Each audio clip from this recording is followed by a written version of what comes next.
Good afternoon, and thank you for joining us this afternoon for our budget development meeting. We'll go ahead and get started. Connie, could you please call the roll? Adamson. Here. Gray. Here. Cheatham. Here. Johnston. Here. Lurick. Here. Manon. Here. Glad. Here.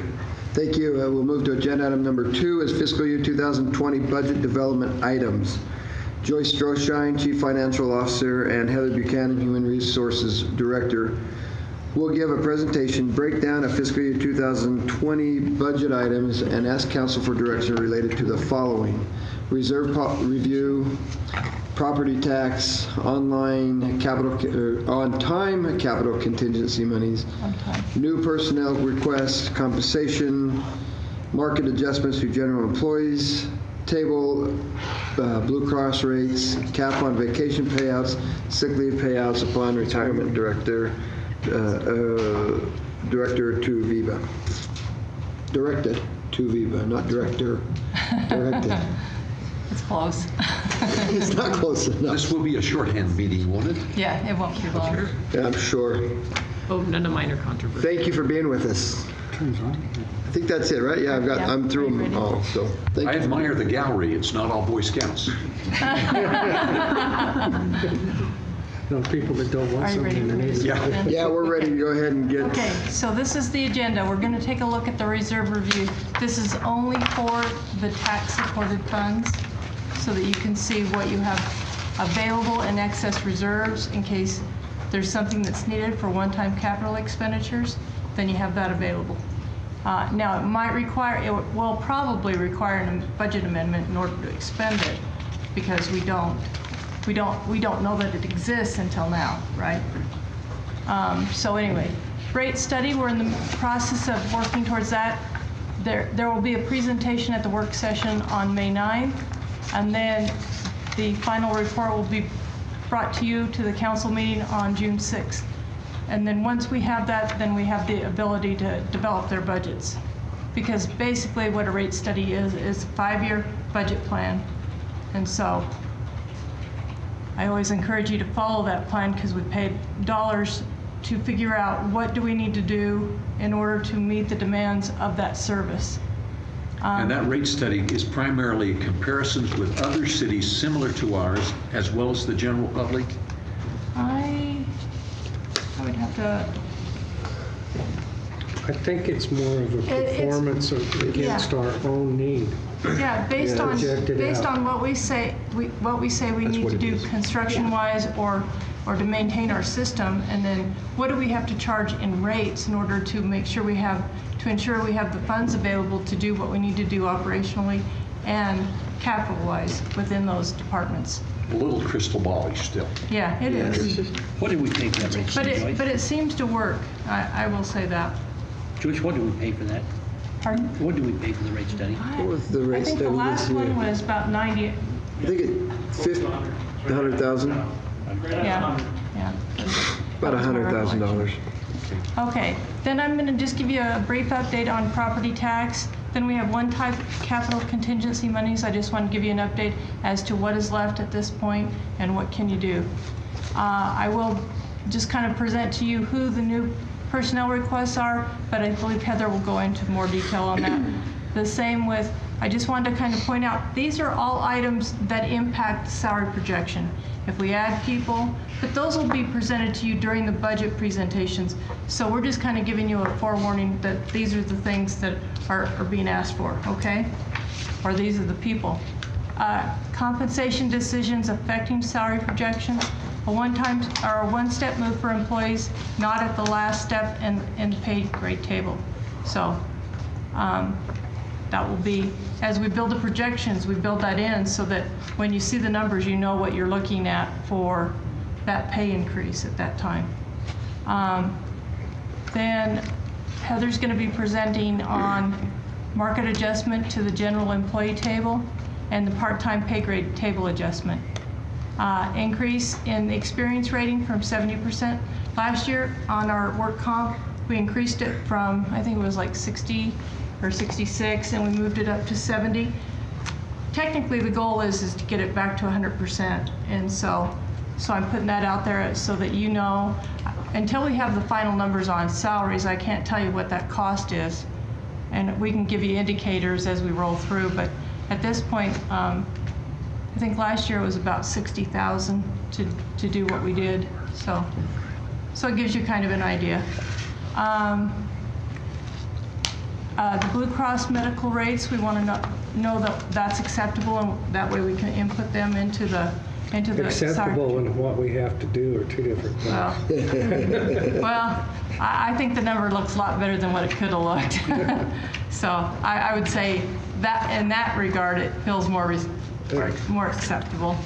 Cap on vacation payout, that's something Heather will be talking about. And some of these things are on the agenda for tonight's council meeting. So I'm just kind of letting you know that these items do impact our salary projection file. And so we'll be looking for those decisions either tonight or any guidance today so that we know what to do as we build and prepare for presentations, okay? One more question, if I may. What kind of input do we get in both of your departments from the employees? Do you get much comment from them, or do they avoid you? Heather Buchanan, Human Resources Director, apparently avoided. We do get feedback from employees on the 4 items that are before council. We actually ran some educational meetings for employees. I know some of them have reached out to you. I've also been reached out to. If you have questions or you want to hear those responses, I'm happy to pass them along. We do try to get feedback. Some decisions ultimately can't be looked at as an individual factor. It has to be looked at as a group factor. So we do pass those along. Normally, we do a little bit more education before we bring big things before council. We didn't this time. I did a real quick dry run of my presentation yesterday to a few managers just to get feedback, and then we tweaked it a little bit late last night and finished it up this morning. Thank you. Okay, here's the good news part. Excess reserves, we like this. So the summary of the tax funds with excess reserves available for use on one-time capital needs. That's according to our reserve policy. Because you don't want it to be on operational, because then you're in trouble the next year when you don't have it. Because it's a one-time, you don't know whether you're going to have excess reserves every year to that magnitude, so you don't count on it for an operational expense. Do we have a goal of what we would like to keep in that account? Yeah, we have our reserve policy. We want to at least have 25% of, like for this year, it's the 2019 expenditures for that department or that fund. We want 25% of that in the account. And if there's any capital demands that we have to meet, that would also be in there. So it's just what we expected. General fund is in excess of $1,790,949. But as we've been going through, you could kind of see that we were building towards that, and that's a good thing.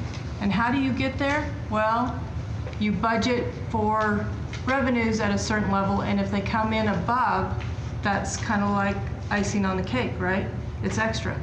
And then if a department doesn't expend the full amount of what's budgeted, but they've met their revenue expectations, you're going to build reserves.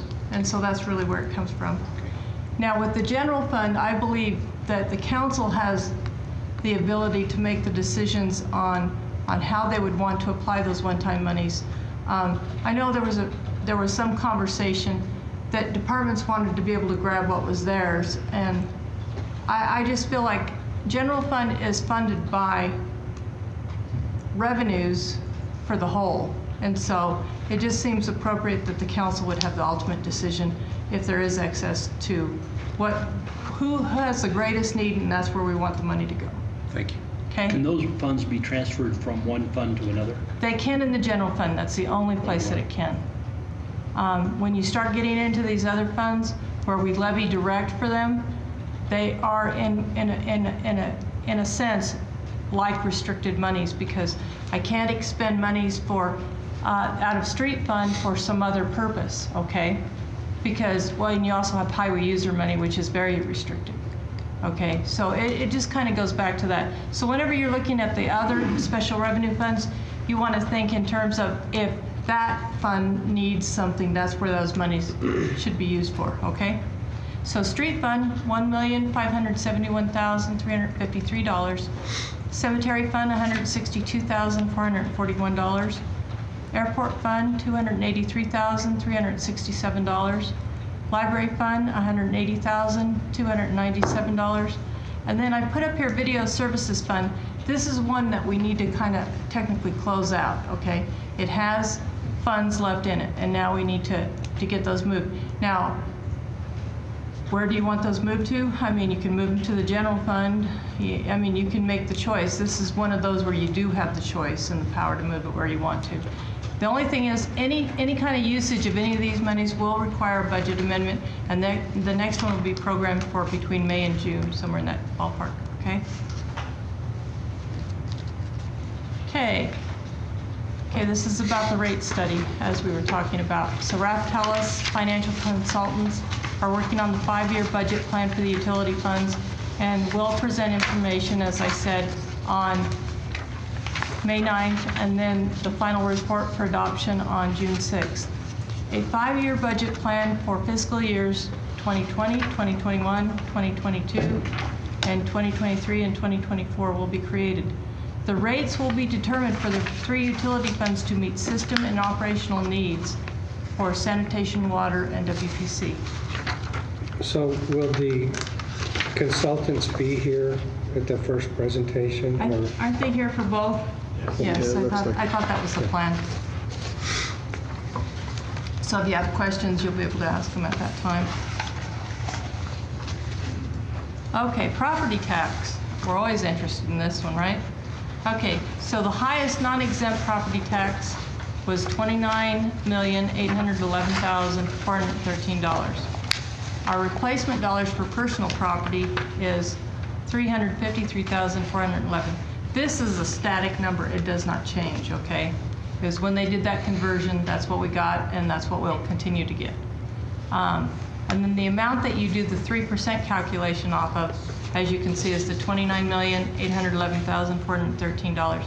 And so the amount that we are allowed to take under the 3% rule is $894,342. But we don't have to take all 3%. No, you don't. It's just what you're allowed. What you can't do is take above it. Okay. So that's the reason why I bring it up, just so you're aware. And that's for fiscal year 2020 tax year. And I'm going to say this because people get confused. It's always a year behind whatever the fiscal year is. So if we're talking 2020, it's tax year 19. So right now we're in fiscal year 19, but tax year 18. Is that the general fund calculation? Because those other funds, No. it's the whole total? That's the whole, that's how much you can take. You can levy 3% additional, and it's all the tax funds. And I've got a limitation one. I think that might answer Okay. what you're going to. But I'm going to just kind of give you the rest of the little factoids that we have. Foregone tax available for 2020, $1,871,157. This amount increased by $30,275 from the prior year. So we didn't take our full amount the prior year. And that can happen if we make an estimate of what new construction is, and because of the timing of when we receive that information, and if we plan to take 3%, but then our new construction turns out to be higher, that means we're not going to take as much, and there's going to be more dollars rolling into foregone, okay? Will you please briefly explain foregone for those who might be watching us? Okay, so foregone is, just as we talked about, the 3%.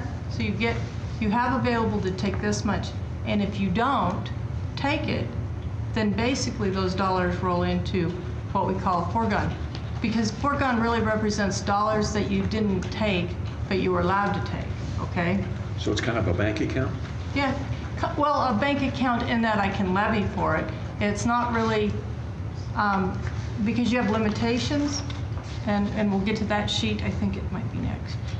So even in the general fund, even if you wanted to take all that foregone, you can't, because you only have $1,758,771 that you can levy and still stay within the limitation. But once you levy that, that's it. If you have increases in the next year and your valuations don't go up, then you're gonna be struggling because you're against that cap. So, I mean, when you think of property taxes, really think about, there's a 3% rule, but this is really the more binding rule here. It's the limitations to the funds, because you can have all the money, all the ability to take taxes, but if the fund you need it in is already at its limitation limit, you're there and you can't take any more. So that's the way that one goes. So and this indicates that there's far more available than the 800 and some thousand you listed earlier, if a certain fund exercises that need. well, yeah, you could, well, and when you look at it, street fund has no limit. Let's say you had a really big need and you needed to take more tax dollars and you wanted to go above and beyond what the 3% was for the year. Technically, you can go into foregone, and they have no limits, so you could take every bit of it plus the 3%. Do you see what I mean? Mm-hmm. And you have that available there, and in the liability insurance fund, and in the animal shelter bond. That's another one that has a no limit. So bonded debt has no limit. And then, as you can see, recreation, cemetery, airport, and library, which are all tax-supported funds, they have limitations as well. And then I've kind of given you an idea of how much room they have from where they are right now to what they could take. Now, how do these numbers move around? Well, I can tell you why general fund is at 1.7 million now. It's because we created the capital improvement fund, and we now levy direct for that to the tune of about $1 million. That's what freed up money here, because we were taking that directly to the general fund. And so that gave some breathing room, as I call it. And then how do these numbers, how can you take more? Well, if your valuations come in higher, that gives you more room. Because it's based on the valuation number times the limitation percentage. If there's room, that's where you get that room part. You know, how much more can I take? So it just kind of goes on that. I just want to make you aware, that's probably the trickiest one, is this limitation, because you have to really know where you are and where you're headed and what can you do. And the only one that ever has bothered me since I've been CFO has been the general fund, because we were, I think when I first came on, we were about 16,000 from the top, and so that's way too tight, because you're going to have increases that you have to manage that are going to be well over that. So you want to be careful. You don't want to drive that one right up to zero, because you have to have breathing room for each year, and you don't know where you're going to be valuation-wise for the next year and the next year, you know. So always keep that in mind. It gives you an idea of limitation, but the goal is not to reach the limit, shall we say. Okay, fiscal year 2019, tax year 2018, so that's this current year. This was the new construction value. We had $24,257,364. We love new construction numbers. They're great, because it doesn't impact any of those limitations, okay? That's dollars you get to take on top. So new construction is based on the previous year's levy rate. So whatever our levy rate was for tax year 18, that's what will get multiplied by this year's new construction, and that creates our how much additional dollars we get to take. I'm just giving you an idea of what we had at the time we were building the 2019 budget. We had that in new construction, and this is the amount that it impacted on our L2. So we were able to take $273,670 more without worrying about any limitations, okay? Now I'm put down there the potential closure of the North Yellowstone TIF. This one, I mean, it's a work in progress, and when it becomes very finalized, I will let you know. But I think that's something we can kind of tentatively address and plan on. Now, I know that I was told by the county that in the low end valuation that they think will come on our books is about $63 million. And so that's about 3 times what you have here. So if this had happened last year, you would get 3 times the 273,000. That's about what you would have brought in additional dollars, so that you can kind of get a rough idea, what is that going to mean to us? And part of it is because back in 2006 and 7, there was a reconfiguration of the base. And so technically we've already received some of the dollars because we thought it was going to be more like 83 million. So some of those dollars have already rolled into us in new construction. But we love new construction because it doesn't have an impact on limitations, okay? So, It helps. Joyce, if that TIF is closed before July, that will that go into new construction for next year? Or? Yeah, we're working on it to get everything wrapped up by June, because that's when they start making the decisions on new construction, and it will. And so, I mean, So this number could change? Oh, yeah, this is just giving you an idea, impact from the prior year. So you Okay. kind of Last have year's. an idea of Yeah, that's measurement. last year's numbers, okay. Yeah, If you I'm just build a kind of giving you an 50 idea. million before then. If North Yellowstone, based on the numbers I'm tentatively getting, if it had come in at this time last year, it would have been 3 times the amount of the 273,000 is what you would have had in additional availability without affecting your levy rate, okay? And you would have had, they wouldn't have impacted the limitations because your valuation would have went up, so it would freed up dollars in the general fund, where you have a little bit of a tightness, and all the other tax-supported funds that have limitations. So it's just kind of something to be aware of and to keep an eye on. I did speak to them also. Amy's Kitchen does not come off until fiscal year 2021, tax year 2020. So it'll be a year from now, okay? And I still haven't found out. I'm still researching, does it come on as new construction, or how does it work with the 602 NMs? To me, it should, but that's me saying. We like your thinking. I do too. Well, and I've spoken to a couple of people. I'm going to get in contact with the State Tax Commission, because they'll be the ultimate. Arbitrary. They'll know. Yes. Seems like the county also felt like that was the way it was, but they were checking as well. Yeah, that, I know when I spoke to Anita in the assessor's office that she said, I've been to trainings, they haven't really told us. She said, it makes sense to me, but I need to get the official word. I haven't been provided the official guidance yet. Right. Oh, okay. Oh, wait a minute, I zipped on by. One-time capital contingency budget. So right now in the general fund, we have non-departmental, and we don't really call that one capital contingency. We call it more like contingency, so that you have a little more ability to do with it what you need to. So if you need it for an operational need, you could technically use it. Capital acquisition fund, this is designated, it has to be used for capital. That's $762,464 for a total of $1,366,524.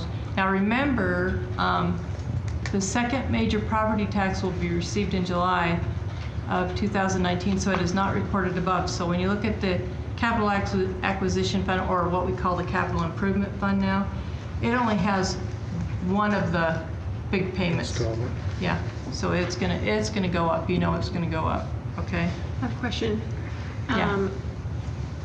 On capital contingency, can you, through a budget amendment or something, like, we know we've got a lawsuit coming down the line, but we don't know what it's going to be. Can you use any of this towards that?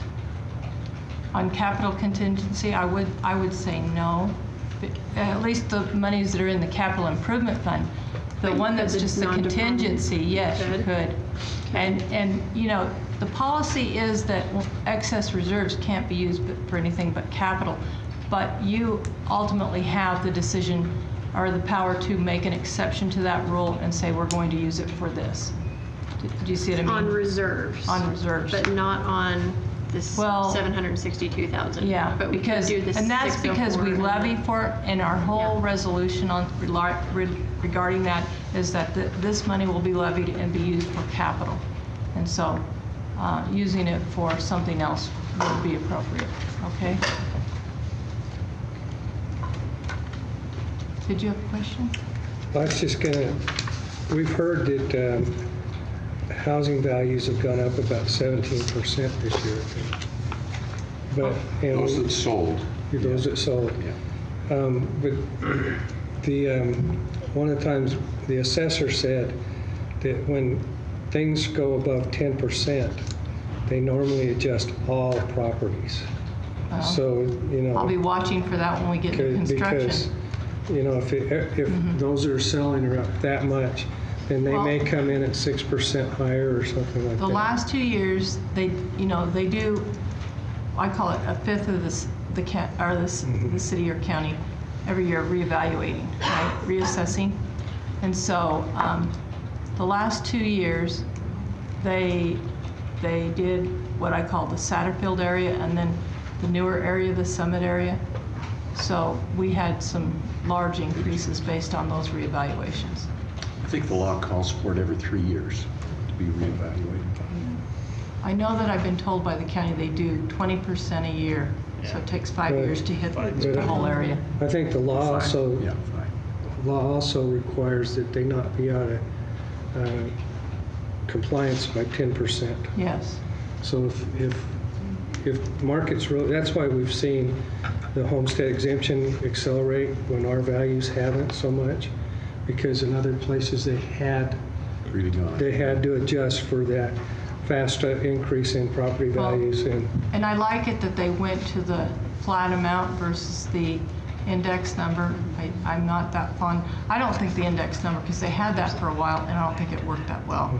Because let's say you have a home and you haven't been reassessed or redetermined, and I give you a bigger homeowner's exemption, that actually has a negative impact to cities and counties, because I'm giving you something more than what you really should be, than what you're being assessed at, right? And so that becomes another dilemma. But they moved to the 100,000 flat, and that one I think has worked. It's provided more consistent numbers, but we'll see. I know that there's some legislation on the table regarding homeowners exemption, so we'll see where we go. I think it's looked at today. I think they're looking at it today, Oh, and it's going back to indexing. well, that's what they were saying. That's the proposal. Yeah, that's what they were asking for. Yeah. And so hopefully that won't be what, I mean, my argument on that one is you had it at that, and obviously it wasn't working, that's why you went to the flat amount. I think it was working, it was just a shift from business, wanting it more of a tax load on homeowners instead of business. And now they're trying to push it back the other way because of the increase in property values. Well, and I think the big dilemma there too is if I'm not assessing as fast as I'm saying that the index is changing, then you have something not meeting demand, right? You see what I mean? So we'll see where that one takes us.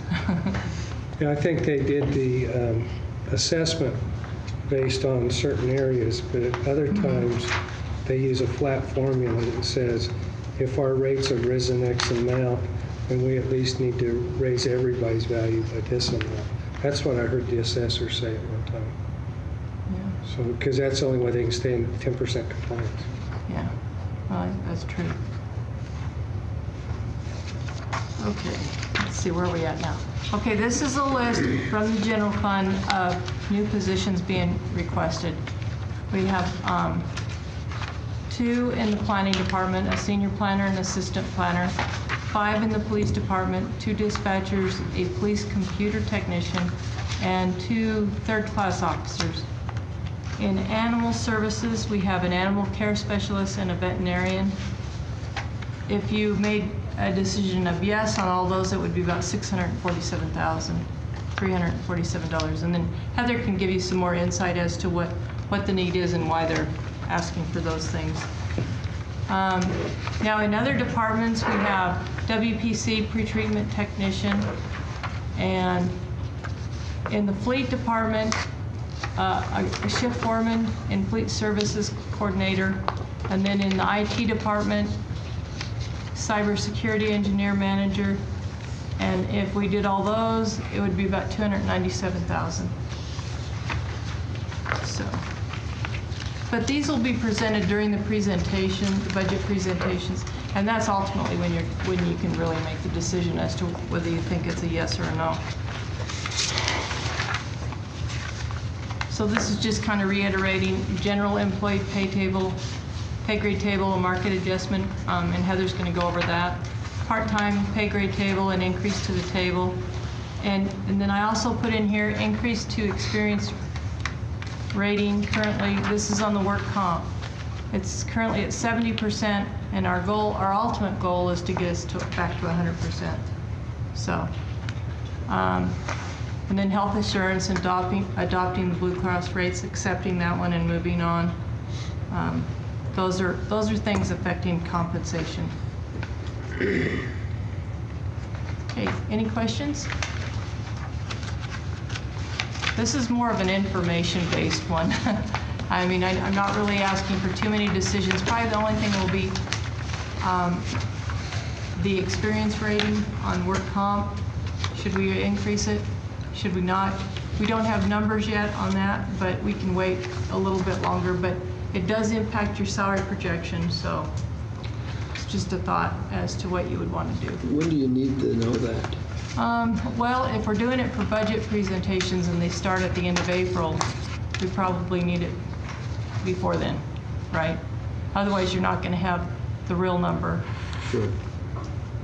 But we can take a look at what's in there now, but all these other things will affect everything, so I need to find out what we're doing.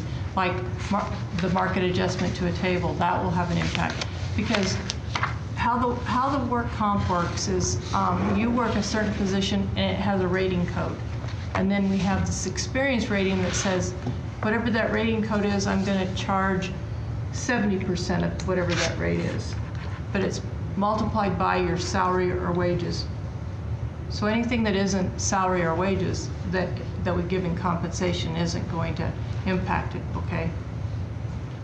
So that's just so you get an idea of how that functions and how that works. But that's how we put our monies into that, build up the reserves to meet our work comp needs as they come about. So, and the prudent thing is to get it back to 100%, I think. Excellent presentation, thank you. It's because she didn't ask you to spend anything. That's right. That's me. I'm someone to ask and spend. I was just happy we hit excess reserves in the general fund, and Yeah, that's great news. you know, that's good news because that means moving forward, if we have needs, we've got the ability to do stuff with it, you know, and that's a positive. Joyce, if the PTSI bill passes the legislature, Yeah. how do we build that? It has. It has. Yeah. How do we build that into our budget?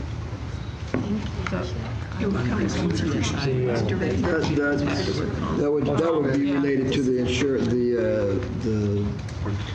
experience rating that we're talking about right here. So the suggestion, I think the suggestion was 70%. We'll probably have to have a very real conversation on increasing that quite a bit more, just because we don't know what that looks like, and so that will affect that discussion.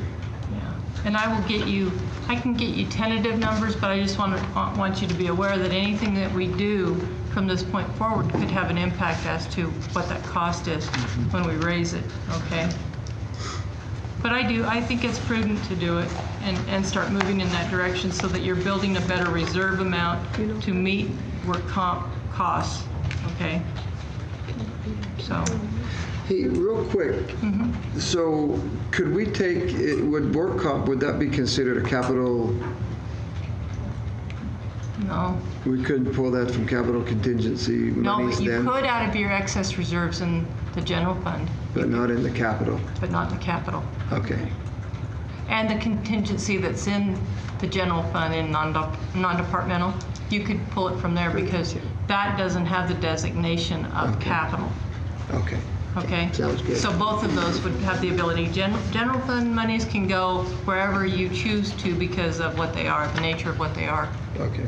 okay? Sounds good. And remember too, with North Yellowstone District, if it closes, I think there's going to be a refund coming back into the city. And so, because we've collected more dollars that we needed this year to also, because the bonds will be called effective March 15th. So once we know that, then any excess monies that is sitting in the reserve accounts for the bond fund will come back to the PDA, and then whatever the remittance is in July, all that will create excess monies that, now we might need a little bit to wrap up end of stuff, but for the most part, it's going to go back to the county, and then they'll distribute it to the taxing districts. And remember, we're the biggest player in that group, so I think the amount could be quite large. Okay, Okay? thank you. Heather, before you start, it's really nice to have that beautiful flag, and so we thank all who participated. As a that full presentation. caveat, I spent, we're not going to talk about how much time trying to make the blue on that front page look the same when it was printed. I did not achieve that, but it looks fine on the screen. That's pretty close. I will tell you, it Looks was nice. bothering her. I know It's that. bothering me. So here's the agenda for benefits and pay today. We're going to talk about the Blue Cross Medical for fiscal year 20.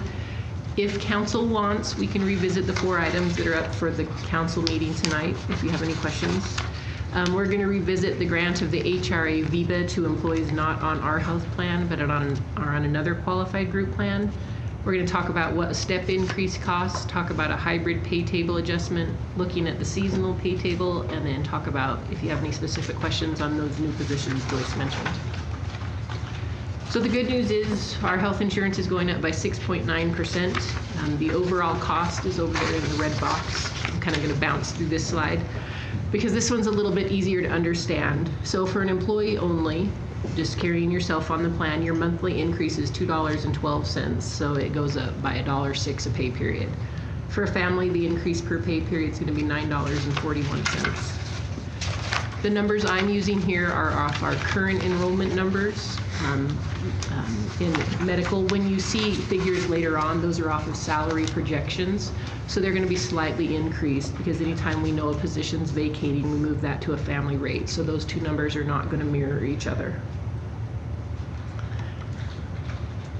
There are a few things we need to talk about as far as healthcare. Included in fiscal year 19, we had health coaching and the wellness program provided by Blue Cross. That was for the first year only. If we want to continue the Blue Cross wellness program and health coaching, which is not case management, there is an additional cost for that. The wellness program is going to be about $25,000 or $4.50 per month per employee. HR actually does not recommend continuing this. We already have a very well-run wellness program through the city, so we don't think the $25,000 is worth spending. The second option that when you talk about is health coaching. This is very new to us. We just recently got a lot of people, they were reached out to. You took your health assessment, you've indicated you'd like some information on maybe managing stress. You have a health coach that walks you through options, just helps you learn to deal with those things. Option 1 would be an employee and spouse, and that's $76 per employee per month for a cost of $4,100. Employee only would be $2,800. HR doesn't feel like we have enough information to cut this program yet, so we would like to continue it for 1 more year, and the cost of that is the $4,100.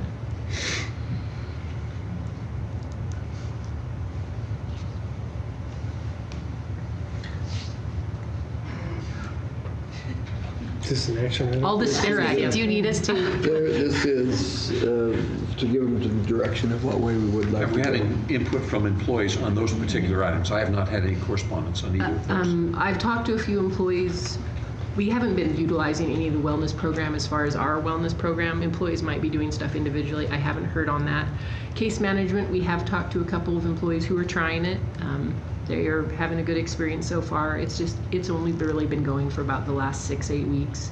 There's not enough people in it for us to know if it's a benefit at this time. What about the health coaching? That was the last one. And you're thinking option 1 just because we don't know, or would option 2 still allow us to add spouse back on if it was like really successful for him? I think we could add the spouse back on in the following year. Okay. So we could This is save the we could cheapest save a thing little you're bit, ever going to yeah. see me bring to you. So, the health I would put coaching, that- is that I'd do- employee and spouse regardless if the spouse is on our policy? Or No, is they it? have to be on the policy. Okay, so it makes sense if they're part of our risk group to And, have them included. and this is not case management. This is completely voluntary. Just to be clear, there's Yeah. no VIBA tied to this. Yeah. But it makes sense that if we're going to avail this, to avail it to everybody that participates in our, We were trying to go with the adults on the plan. And how, My recommendation, council, would be option 1, would be my recommendation. yeah, to do employee and spouse. Yes. Try it with the 4,000 for the year and see if There's it, a difference of I agree. $1,400. It doesn't make sense to squabble over that. so this is an action item, so do we have to make decisions on the 24,678 too? if you want this built into the salary, into the budget build, the more decisions we make now, the more accurate the file is. So if we said eliminate the wellness program that is represented here, but go with the option 1 on the other side, that's the kind of guidance you're Yes, looking for? please. Okay, I would make the motion that we do away with the wellness program of $24,678, and that we go with option number 1 on the health coaching side. Second. Okay, we have a motion by Bray and a second by Cheatham. Is there any discussion, council? I that just have a you wanna- quick question, Mayor. Yes. The wellness program, is that the one with what does that entail? That's the Blue Cross Wellness Program. It's nothing that we're running through our office. Okay, just wanted to make We've sure. never we haven't utilized any since we've gone back to Okay. Blue Cross. AJ could answer specific questions about it. Okay, but we have another wellness program. We would through still our run own. the city We one. still Okay, we still okay. get to go to the health fair. I know, I was gonna say. You We will do a still great get the job at March that. month where you don't get to have any sugar And the Fitbits soda. and the walkathons. We're not appreciating that one already. Okay, because we have a great program, I just didn't know if there were attached to that. If you want to spend $25,000 on wellness, we will happily absorb that in the city's wellness program. Okay. Thank you. Any comments, AJ? No, I would do option 1. I don't know why you would take it away from the spouses when they're on the plan too. From what we've heard so far, we've had good feedback from the employees and that for it. So Good. most of our large groups have it. Sounds good. We've got a motion by Bray and a second by Cheatham. Connie, could you please call the roll? Bray. Yes. Cheatham. Yes. Adamson. Yes. Johnston. Yes. Burke. yes. Manon. Yes. Thank you. Now, remember how smoothly this went. I would like this trend to continue. You warning us? Okay, This so doesn't have action item on it. this one doesn't. This one we do not have to talk about, but if you had questions at all on these 4 items, there are 2 of them that impact the budget build, so Joyce had mentioned in her presentation. I have information if you'd like it, otherwise we can just skip through these slides. I've got a question. Question I want here? to go through again item number 4. How does that impact our cost of Blue Cross? Okay, can I skip to that slide? Oh, you got one? Okay. Well, We're not gonna Just go through it. I Can we think go in we order, need all because of I it. Go need through to. them. Yes, we can go through them. It's a refresher for Okay, me. so we're gonna go through each item. Sorry. So item 1 is retirees in their own health insurance pool. The proposed effective date on this would be fiscal year 2020. So the financial reporting impact, this would be the OPEB reporting that we talked about a lot last year. This would, yeah, it's about $1,000 a month. This would more than likely double the rates for retirees who are currently in our pool. They do not have to stay in our pool, and they can go out on the open market and find different rates. Part of the reason that the cost would go high is their experience is running at 200% roughly, and they would also move from a large group to a small group pool. We currently have 25 employees and/or spouses on the plan. Any questions there? What kind of feedback are you getting from those retirees? We haven't talked to retirees. I bet I can tell you what they're thinking. Oh, I could tell you too. I could come up with it, but I haven't actually talked to them. Some of the feedback that I have heard is that they can get some pretty good rates out on the open market. A lot of staying in the retiree pool is simply a comfort factor. They've known our plan, they know the carrier they're with. Going out on the open market is a little bit harder. Most people have never shopped for health insurance. They can get good rates, they just have to be willing to look. So that is a departure from what we've currently done. The retiree health pool does not impact COBRA. That's a question that someone asked and I hadn't thought to address. So just as a clarification there, this is separate from COBRA. So Can each- most of these would be retirees that are under 62, These would be 60, 65. not eligible for Medicare. Okay. Can HR help them shop?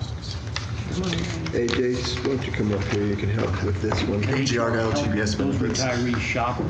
Yeah, AJ's group, they have someone that helps people. They're not going to go out and shop the plan for you. It's going to be more of a guidance towards something. And that's running you guys about $275,000 a year to subsidize those retirees currently. But you have a group that will work with the retirees if they call and ask. Absolutely. For help, We have a whole team. We have about 15 people out of Salt Lake, and then we have 2 in Southeastern Idaho that can work with them. So, and any of the people, any of the offices can help them. Can you repeat that cost? $275,000 a year is what it's costing the city right now. And there For was 25 people. Yes, correct. And we really think they can get a better rate outside. in other That's not markets. necessarily true. In some Right. situations, yes. In some situations, no. Every person's going to be a little bit different. There's all kinds of plans out there. There's those Christian exchanges, Christian share programs. We see a lot of people going with those now. Those aren't technically insurance, but there are a lot of options out there for retirees. I can't say 100% that all, retirees are going to end up better off than they are right now, but there are a lot of options out there for you. So, They're gonna feel a little abandoned, aren't they? yeah. I don't know how to phrase this question, but I don't know the industry very well at all. But can somebody go to a government program like Medicaid if they're chronically ill? No. They can't No, until your they're income, it's all based on income in that with Obamacare, with the ACA. And so it's going to be based on their income, what they qualify for as far as subsidies. That can actually lower their premium and lower their total out of pocket as well.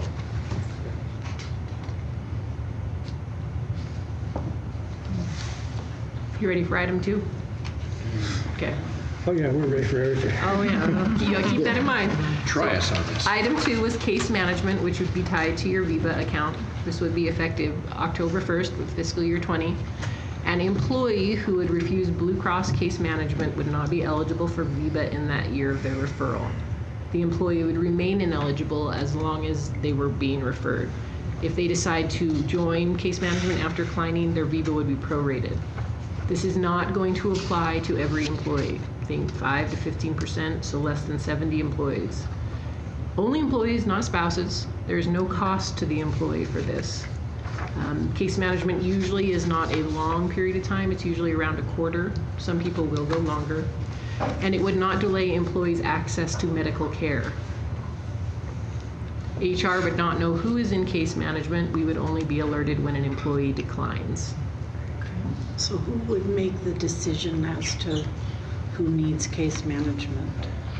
Blue Cross would. We would also be involved in that with the reporting things as we see individuals. If we see someone that we think needs case management, we'll recommend to Blue Cross they add them to case management. So it'll be us and Blue Cross. And there would be some kind of standardized criteria where people aren't or don't perceive that they're being singled out? Or? Well, absolutely, yeah, definitely. There's already criteria established. You have to be in certain medical classes. It has to be a condition which is not currently being controlled is generally who gets pulled into that. If you have a health condition, you're controlling it, there's no reason to put you in case management. So it's people that can't control their condition for whatever reason. But us and HR, I mean, the city would not be involved in any way in No, not at deciding all. who does this. No, So we're that'd be a not- HIPAA violation. I was no. gonna say, so Right. we're not recommending to Blue Cross to put anybody on it. No, absolutely If not, no. we have an Really employee close. approach us in HR because they're interested, we refer them to AJ. We are not involved in that process. We Okay. don't know what the results are. Okay. And on the VIBA, you said if they opt not to go with case management, then they become ineligible, but that's for a year? The next fiscal year, we would check to see if they're still referred. So they could go Yes. back If they're on no it longer if referred, then their yes. situation changes. If they're able to control their health condition on their own during that time, they would no longer be eligible for case management. They would automatically get the HRA VIBA. So the employee does have that option as well. It's not just, if I opt out of case management, I can never get the HRA VIBA again. If they were able to control their condition on their own or with their physicians, they would no longer be eligible for case management. I have another question. So with the pre-existing conditions and stuff, right? So how we cannot deny insurance to somebody, is this gonna conflict with that somehow? If we deny somebody their Viva money based on a condition, or is there any tie to that? Is it linked? No, the pre-existing conditions has nothing to do with this program or case management or anything like that. Okay, so it's not like it's based on pre-existing conditions that you need a case management if you have a chronic illness or something. It's a chronic illness that isn't being managed well. So let's say, for example, someone has high blood pressure and high cholesterol, and their results either stay the same or keep getting worse. So whatever prescriptions their doctor's using and that isn't actually bringing those numbers down, then we would put them in case management to try to find some solutions to help them get those numbers down. And we're not denying them access to health care. They just don't get the VIBA incentive. Okay. We're not recommending physicians, Right. clinics, anything. They can still go wherever they like. So. And I guess the key would be the fact that it's an incentive, not necessarily a guaranteed thing. Okay. From a budgeting point of view, we will probably plan on whoever we think should be, if they, hit all the parameters, full-time, on insurance, we'll budget for them that way. This will be, what you'll see is in actual execution, this not happening. Do you see what I mean? So no impact to the projection, just to the expense. Yeah. Okay. But if someone, just to be clear, to follow up on Ina's question, if somebody has a chronic condition but is managing it, their results aren't getting worse, or they're taking their medication or something, then they wouldn't require case management. It's going to be a case-by-case basis. If they're a large claimant, anything over like say $10,000 or maybe $25,000, it depends on where we draw the line on that. And they're constantly having healthcare issues and that, maybe outside of that condition, we might actually pull them in to see if that's not associated with it. So I can't say 100% way. It's on a case-by-case basis. It's really tough to say, black and white, because there's a lot of gray area there. So. Because I'm thinking like there are situations where people are trying to manage their health, right? Oh, absolutely. But yet things are not working or in the process of it. So I just want to make sure that people who are having, healthcare concerns, that they feel like they're covered in any aspect, whether it's Viva or whatever it may be. But No, I think they will. Like I have an example of one. We had one employee, and it was actually here. And I don't want to go into too many specifics, but there was a health condition that wasn't being managed. It ended up costing about $180,000. We put them in case management. That condition is now managed, and they're very thankful for it. Right. So there's $180,000. I mean, we probably would have still, with the medication costs and that, racked up somewhere between probably $25,000 and $35,000. We could have saved $150,000 if that person had been in case management. And that was just from the switchover from Aetna to Blue Cross. We caught it and pulled them in. So since this was first, AJ, you first introduced this to us, I've really tried to figure out a negative to this case management, and I haven't been able to find one negative. If my health is bad, and in order to get the Viva that I already want, you're going to give me a coach that helps me get my disease under control, and I still get all my benefits, plus I get my health back. I'm trying to figure out, I literally have been trying to poke a hole in this one, and I can't. What's the hole? What's the negative here? Sometimes the employees see it as Big Brother. That's the someone only looking over my comment I've shoulder. had. It was from one employee. They felt it was Big Brother. What happens to the unexpended VIBA dollars if they aren't used? The budgeted amounts. Yeah, let's say I budgeted $5,000 in a particular department, and everybody was declined on case management. Well, it won't be executed, but the authority will sit there unless we do a holdback. So, you could do something about it, but I think it might be a little cumbersome in that we don't know that particular information, and how would we know to pull those dollars away from authority? Because we hold them accountable to the department or the fund's bottom line, okay? So if one department has $180,000 budget and $5,000 is VIBA, and all those people are not eligible for it for whatever reason, that's what would come out. But having it in there, technically they could expend those dollars because we only hold them accountable to the 180. Do you see what I mean? We don't hold them accountable to the line item. what happens if all those people, just for argument's sake, managed their health and then became eligible Well, again? then we'd you have would need the money there? Yeah, then we'd have authority sitting there, and you'd have the ability, and you would have budgeted for it, so it would be available. So, I mean, it's kind of a plus just leaving it in there and planning for that. So, Because I don't think you're talking about a lot of dollars here. so if we budget every department at full BELA expense, and we know that not everybody participates, right? We don't budget at a full expense. We do the current status, and then if we know there are any changes. So if I know someone in my department doesn't take insurance, Yeah. I usually don't budget for them the next year No, unless they've mentioned something. They have to hit the qualifiers to be in, and then we budget for them. But this is one that, would we really be able to manage it and pull it out? I think it gets back to the point, at least by having it in there, if it becomes available to them, you don't have an issue to where, how am I going to allow them to expend for this? And I should, because they are eligible at this point. So I don't think the savings on that would be so huge. But I mean, your only ability would be to do a holdback, but then that would mean we'd have to know who's on case management and who isn't eligible. And I don't know that that's a road we want to go down. It's not. We're not going to go down that road. Plus the complexity of holdbacks and then giving it back and doing whatever. I just don't think there's enough dollars there that make it worth all the time that it would consume to do just that. Yeah. All right, let's move on then with seeing no other questions. Item 3. Item 3 was vacation payouts capped at 400 hours. The proposed effective date on this is September 1st. Vacation time is a benefit. While it is not a medical benefit, it needs to be counted in the benefit cost. Additionally, vacation time is time away from work, which helps people be happier and healthier. Finance would need to adjust the projection file for this item if it passes tonight or does not pass. So for everybody who's put in their intent to retire, we budget for that. And we take a measurement saying, well, when do they plan to go, and how much is in their bank, and how much would they have in their bank at that time. At this point, it would make it very simple on our side. Everybody that intends to go, if they're at 400, that's all they're going to have.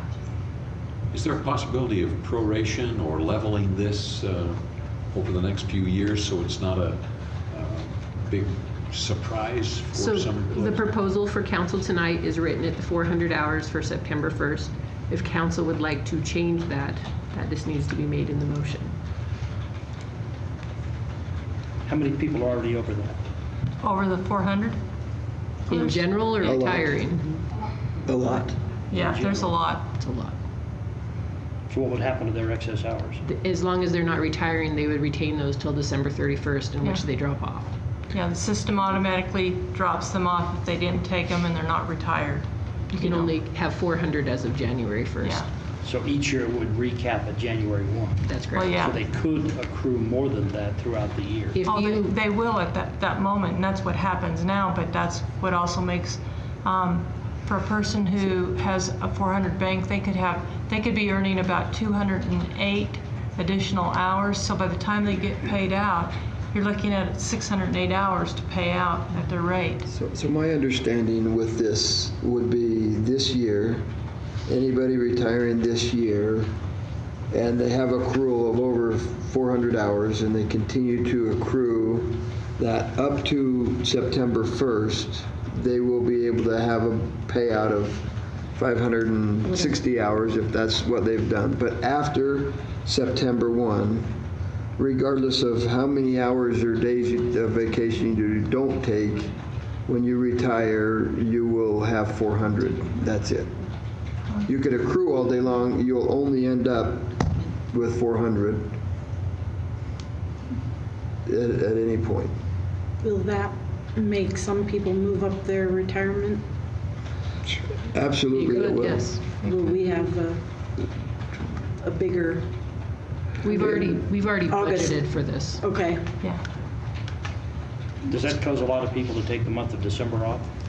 We do struggle in the fall, especially with people who've been here a long time, needing to take every Friday off all fall, or like 3 weeks in December and then part of October. That does become a struggle in departments. Right now, December 31st, any hours over 400 you lose starting January 1. Right. You lose any of those hours anyway. And so in the fall, we have a lot of employees that are taking vacation that have over the 400 hours, but they're just burning hours at that point. I'm just wondering if it would be better to set a time during the year that cap, when that cap is reached, you're done. Well, ideally, in my world, you wouldn't accrue anything over 400. That's You what I'm would getting use or lose, but wow, you think I'm unpopular now. Well, the hard part You should about hear me that, say that out loud. well, the hard part about that is if I'm at 400, that means, let's say I earn 8 hours for this 2-week period. That means I have to take a day of vacation before that 2-week period ends in order to not lose my hours. So then now you start getting into a, That's where you'd set the policy a year from now, and people would have to learn to manage their time better. My recommendation would be if you're going to do anything with this, the buyout is capped at 400, but yes. if you already have the 400 hours, when you start January 1 and you're taking some vacation time, you're still accruing time. You're not going to end up with more than 400 hours at the buyout, but you will be able to use your vacation and keep that 400. My concern is I Base. hear departments being run by assistants because managers are taking the entire month of November and December off. That's Each department manages their own vacation bidding process. that would kind of, I mean, that is true, where your supervisors of those departments should be managing that a little bit better. That's the people taking the time off, Yeah. the supervisors. Not only are the supervisors taking them, but other times ones are being taken too, so. What if we delayed the implementation for a year and gave a little leveling period? Would that make our employees feel better? It makes some feel better, some feel worse. So- That's great unless you're retiring 13 months instead of 12 months. Yeah. Regardless of what date we pick, there's going to be an impact. This is There'll be when an you want to make impact, that. yeah. Well, and the big key is you're not taking the vacation away from them. You're just saying, take it appropriately and don't build it up and then expect to get it paid out. But is there a way to make that transition smoother if people didn't plan for it this year?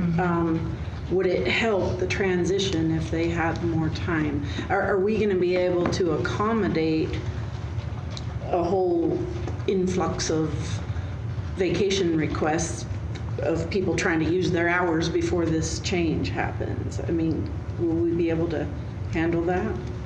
Or will we have lots of situations like I don't know because I don't manage time off in departments, so I can't tell you what their bidding schedule looks like. Or if they have one, or if you just randomly get asked for days off. I don't know if there's anybody in the audience that could answer that. I'm not even sure. Peanut if I gallery is understand very what the, quiet. Very quiet. I don't know if I understand what the question was. Well, whether the implementation. It's only Go. the retirees, so I have over 400 hours, but I'm planning to use mine throughout the year. Yeah. This is only for retirees, so it's a No. select group. No, That's where No, because I manage my 400 hours every year before January 1st. but some don't. Well, most, on December 31st, anything over 400 hours drops anyway. Yes. And I can assure you, most people manage their time. They know exactly how many days they can take off and when they have to take it off so that they do not lose a day.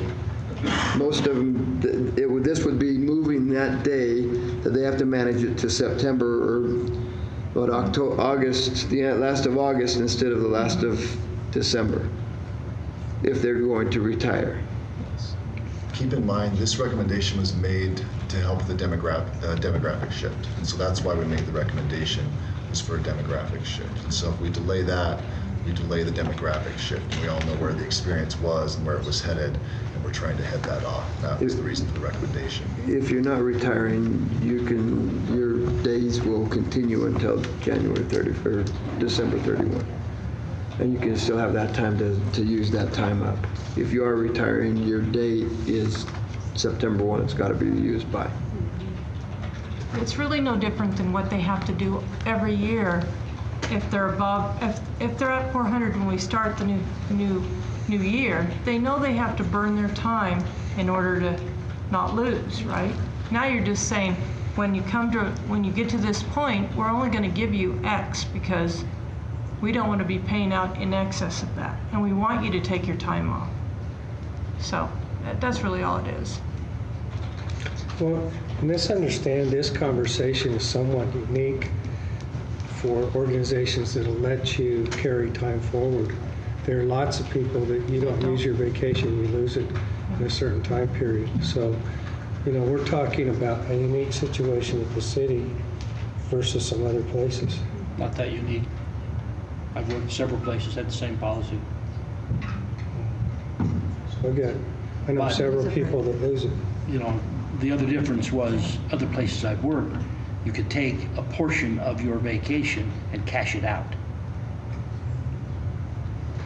But that was under a PTO policy, not vacation. Well, with this, you're taking 400 hours and cashing it out. I think he Are means you at the talking end of about the year. cashing it out You at the end of the convert year? some hours No, over. this is Okay. cash. Annually. Yeah. there was And a not time just period. retirees. Right. On some places, people simply Other places I worked. take vacation and work through it. That's what they do to cash it out. It was a great policy. But so, just to clarify, the delaying in this case does not necessarily help us in any way or ease it's going to hurt at some point whenever you Delaying do any it. of these is not ideal. And even if you delay, you're still going to have the same impact. It's just to a different group of employees. It's just to another group. And what you were saying is that this is addressing a demographic shift, so it actually delaying could increase the problem. Correct. Increase your healthcare costs and things, yes. So your demographic shift wouldn't take place like we're expecting it to. We're hoping it will. It'd like affect our experience rate. Exactly. And your renewals going forward. Which is the whole So- reason he's We're suggesting it doing- to us, is not to make somebody's Right. life miserable, but to Right. help everybody to We've not got have some higher tough bullets. premiums. It Yeah. seems I've progressively stacked these harder and harder as we go through. It looks like you have. Fourth Thank you one for is the doing that. hardest. But that, on number 3, the most common complaint that I have heard is, what is the connection between that and healthcare costs? But the idea is if people take their vacation, That's part of it. they will be more healthy and encourage them to take them. If we have leave that we're not using, it shouldn't be there for a payout. It should be used for leave. That's the That's a whole, benefit That's to be the taken. purpose of vacation time. that's the whole reason for Yes. vacation. Do we have some employees that feel they're being better employees by being there and not taking vacation? Is that? You would hear that argument. I think we've got a bite to bullet on this one. I tend to agree. Now let's go to number 4, which is my personal favorite. Because you want to talk about feedback, this is it. So this is paying out retiring employees' sick leave accruals into HRA VIBA. The effective date on policy before you tonight is September 1st, 2019. This is definitely causing the most heartache amongst employees. They have expressed very specifically that they would like to choose what they do with that money. This is being discussed because finance would need to adjust the projection file because it has a change in Joyce's land. Yes, so if it moves to not a payout, but to a contribution into this, we won't pay, any Social Security tax won't be calculated. There is no, if the person's retiring, there is no per-se impact, okay? And it will have a little bit of an impact to work comp because work comp is based on total dollars paid to you, is how I calculate how much I should grab from that department to pay into the work comp bank. So it'll have a slight impact, but yes, we have to work through all that so that it's in the budget properly if that's what we're going to go to. This is the one where I feel that delaying implementation could certainly help ease some of the pain of this one. How? Because people who are planning to retire and have planned well all the way through their career, they don't have time to adjust that, or they have less time, let's say, to make any adjustments before this goes into effect. Would it help them to give a little bit more time? How do you draw that line? How do you determine what's enough time? Because even if it's 5 years down the road, somebody's going to make the same argument, right? Yeah. Well, I retire 5 years in 1 month. I can't move it up a month because I'm not at my Percy service. Regardless of what date you picked, you have the same impact. You do give people more time, but if your $6,000 sick leave payout is the determination in retirement, you probably have some bigger concerns. I think this is a situation, oh, go ahead. How does this impact our health plan?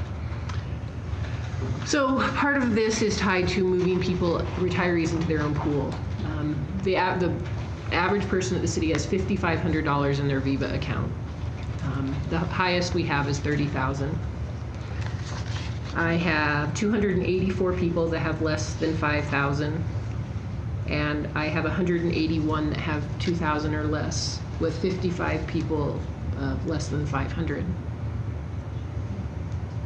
So when you talk about retirement costs and people say they have enough saved, they don't. So this is us pushing a little bit, and it ties back to AJ's comment on you're talking about a demographic shift. This is the number one thing when I deal with retirees, meet with retirees.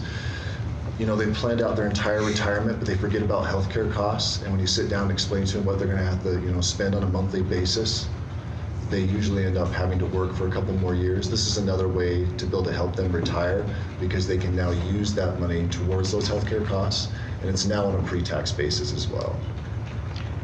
The FICA and the workers' comp, they're not even arguments. It's a small amount. It's not even worth considering. They have been mentioned, but they are not a substantial amount, so they're not really a consideration here. No. So they could essentially use the Viva funding, if we were to approve this, to go buy their own retirement plan. Correct. Insurance policy and pay all their healthcare expenses. They can use it for dental, vision expenses. Anything that's eligible under 213D would be eligible under the Viva that they could use that for. Hence why you want to line this up together. Correct. I don't know why it's making more sense today than it did the other day. This is the one where employees have had concern, and I know council's been reached out on this one. The strongest pushback, if you will, or concerns that I'm hearing on this are the people that are the closest to retiring, that have planned well and had very specific plans for the money they were going to get, and now will lose that. So I guess I understand what you're saying about delaying it just means you hurt different people later on, but it does give you some time for those people in that immediate category. There's a little bit of time to adjust. But what's immediate then? I mean, are you talking a year? Are you talking 5? I'm thinking if you delayed it a year, I'm not thinking 5 years, but just the people that are close now. I don't know if that would even, some of the comments that we got, I don't know if that would even appease them. What would be the number of retirees we're looking at if they were to retire this year? Some Do of you have them an idea? would, some would. I mean, that would make them, For FY19? yeah. Sorry. We can tell you the intents we have to retire. Let's let Lynette gather that up. When you say they lose it, what do you mean? When you say they lose it, what do you mean they lose it? Because they don't lose that money. They still get it. They're still going to be able to spend it. They want the cash. They just won't be able to use it for maybe what they planned on using Exactly. it for. But now they're going to be able to use that for something. They're going to have those expenses. Losing it was the wrong term. I don't mean that they're not getting that money, but they're not going to be able to spend it in the way that they might have planned. Okay. If they planned to buy a new vehicle or something like that, they're not going to be able to. So those kind of plans, Yeah. Pay off a debt. And someone who's planned really well their whole career and is about to retire in, the next year, or maybe even like a month after this, and they're going to lose the ability to do what they had planned. So that's what I meant in terms of lose, not that they're losing the money that they've built up, but not in the way that they had maybe planned to use it. Okay, that's a fair statement. In a report I got from finance from February 6th of 09 until February 2nd of 19, we had 160 payouts. I can't break that out by sick leave and vacation. I can just tell you payouts. It's 2.9 million with an average of $18,690. Your high payout is $85,904 and your low is $61.83. So the $61, so the person's not going to care. That's vacation and Total payout. total vacation and sick. Yes. So I guess that number was 31. What's the high? Is that what you got? 31 people Retirees, yeah. retired. Anticipating for FY19. And we're assuming they're gonna go before 9/1, right? Some of them are. Some of them can't. Oh, they can. Because they're- Percy eligibility. 85. Oh, yeah. The years of service in. I also heard from a couple of people that, have always been very good about not taking sick days unless they absolutely needed to, and that this would encourage people to just, take days whenever. Do you see that as a major? We're moving into a conversation about city leave, not just how we pay that leave out. If we're going to start talking about what is appropriate leave usage, we need to talk about our leave accruals and our balances and our programs. And that is a very big conversation. We've started that conversation with the previous council. Thankfully, it got tabled. I'm guessing you guys will like to see that in the next year or so. It is a very long, and you think you get backlash on this. Wait until you get feedback when we start talking about leave accruals and balances. Because I've done a lot to try to keep us away from that evil word, Councilman Cheatham used, PTO.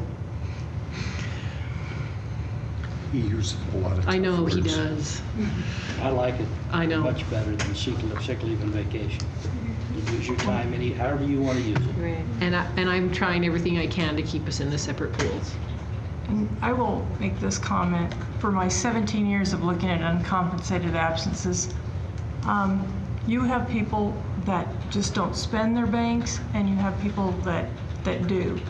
I've seen some that I think, good gravy, you've been there that long and you have that much in your sick leave bank, you should have more, right? So will it change the behavior from maybe for a few, but not for, I think the behavior is already there, I guess is what I'm saying. A payout of $85,000, that would be a check written to that person. Well, that's the overall, then they usually defer part of it into Percy Choice, they defer into 457. They don't just usually take the cash because the That's tax bad. implications are massive. Yes. So these 4 items have been reviewed by legal and they're listed on the agenda with 4 parts. So how you vote is based on what motion is made. That is up to council. On Friday, HR will send out a communication letting employees know what has been decided.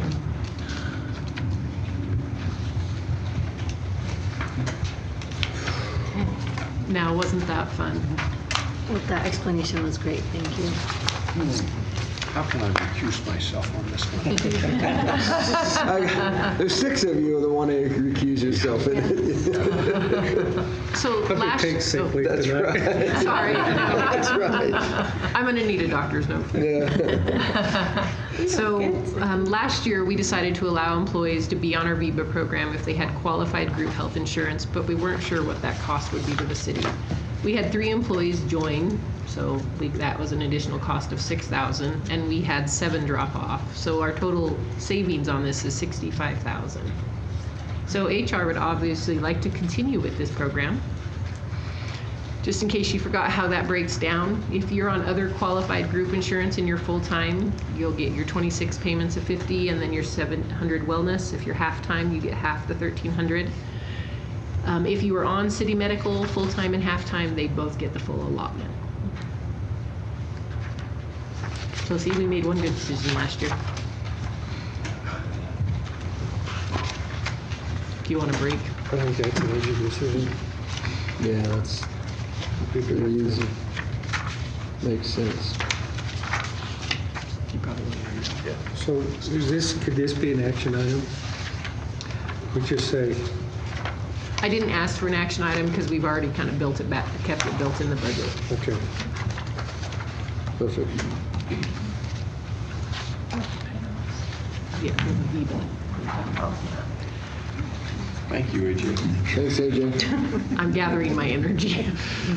All right, addressing employee pay in fiscal year 2020. So just as a little reminder, the hybrid pay scale was built by BDPA in over a span of a while, but it was around 2014. When we implemented in 17, we adjusted the scale by 1.9%. You'll notice that takes care of CPI for fiscal year 15 and 16. We take CPI from the fiscal year start date, which is October. At the start of fiscal year 19, we had 353 employees on the hybrid pay plan. 63 of them are competitive with market, which means they're over step 6. 290 are under market. Now you need to understand that's under market from 2016. That's devastating. It's huge. So remember, all that money Joyce just talked about, I'm about to ask you to spend it. That 25,000 will go a long ways here. Well, I'm gonna need a few more zeros.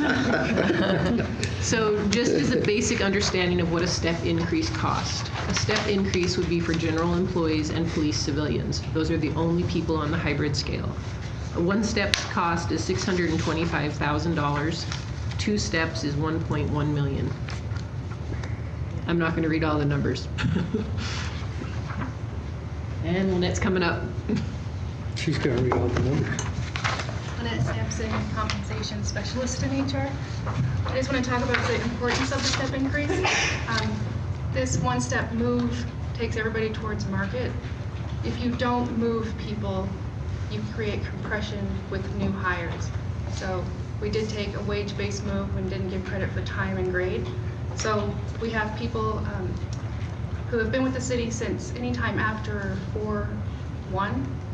They are step 1, and they did not receive a step because they hadn't finished their probationary period. So if you don't grant the step, you'll have people who remain in step 1 for a year and a half, almost 2 years before they receive an increase. So you've got this general fund, other tax funds. What would be another tax fund outside of the general fund? Cemetery, recreation, those are all tax-supported funds, Okay. library. What would be a grant fund? And Transit and CDBG. Yeah. okay, Ashley ran all these reports for me. So if I look at her, that's why. okay. And internal service? There's a lot of IT. them. You have IT. Public police. Works Director, I think, right? Trying to think who else, anybody else? Okay, so I am definitely asking for a step increase. Let's just be straight up front. Okay. We need a step. We also need a market adjustment for the table. We're bringing 3 options, and I know they look like big numbers, and they are. 2.5% is CPI for last October. 4.5 is this year and last year, and 6.1 is the 3 years we're behind. Just to be clear, we have a bunch of people on our scale. 2 people are currently above the pay scale. If we take a 4.5, one of them gets back on the scale and gets a raise. If we take a 6.1, that last person would then receive a raise this year. The 2.5% increase in the step comes out to $1.16 million. Your first column shows your step increase, so we can show you what the step costs, and then the pay scale increase based on the percentage. They're big numbers. They get worse. This is You 4 got something else you're adding on here now? Yeah, I am. Okay. We I've got have, to write the whole. Yeah, list it is- too. hold on for a minute, we're gonna get there. 4.5% increase comes out to 1.6 million. and a 6.1 comes out to just under $2 million. This does not include policemen, sworn police, or anyone in the fire department. It does not. It does not. So this is roughly 300 and some employees. This is, 353. Now that you've absorbed those very, very large numbers. The variable hour scale, which is our part-time and seasonal employees. Last year we did a 1.5% increase to the table. We're throwing out a 2.5 here. This comes out at just under $60,000. If you don't pick something, I'm okay with you not picking to do this. This gets us a little bit more competitive with summer help. It is still very hard to recruit summer help. Even with the 2.5%, it will not make it a lot easier. Now, these are increased costs. This is where I was talking about. There's some more we need to talk about. So medical, that comes out to the $428,000. This is general employees, police, civilians, and sworn officers. We also have a PERSI increase coming that we have to budget for. That comes in at $205,000. So our necessary cost increases are already at $634,000 before a step and before a market adjustment.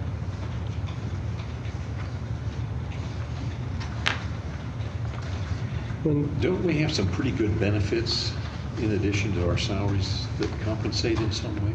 PERSI is still very popular. It's not enough anymore. The generations you have coming in and out of the workforce are very different. Millennials are not looking for 30-year careers. The people currently retiring, many of them have been in their positions for 20 years, let alone with the same employer. The recruiting is much different. Employees say, you know, we came here for the great benefits. Medical's expensive everywhere now. You don't get your insurance for free. PERSI's there and it's still really good, but Medicare is now higher for people. Social Security's gone basically by the time I retire. I have 30 years before I'm Medicare eligible. So it's really hard for me just to look at a retirement plan and say that that's enough. The hourly wage, it doesn't matter if you can retire if you can't afford to buy food. For us to get everyone above $12 an hour on our regular pay scale would take 6.1%. That's for our lowest level employee to make $12 an hour, working full time. We have people that make less than that. To get them above 12, you'd have to adopt the 6.1. $12 is pretty tough to say that that's a livable wage. So 6.1 is massive and the cost is huge, but that is I mean, that's not even a livable wage, and that's not even market. That's just coming in at step 1. Competitively, they got to get to 6. And that pay grade span from 1 to 6 is like 16%. So that's what your increase is over those 5 years where you're still really learning your position. I know it's a lot of numbers and you have to figure out how you want to look at that.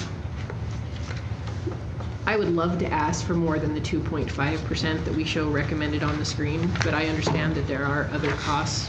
But we have to do a step and we have to do a pay scale adjustment.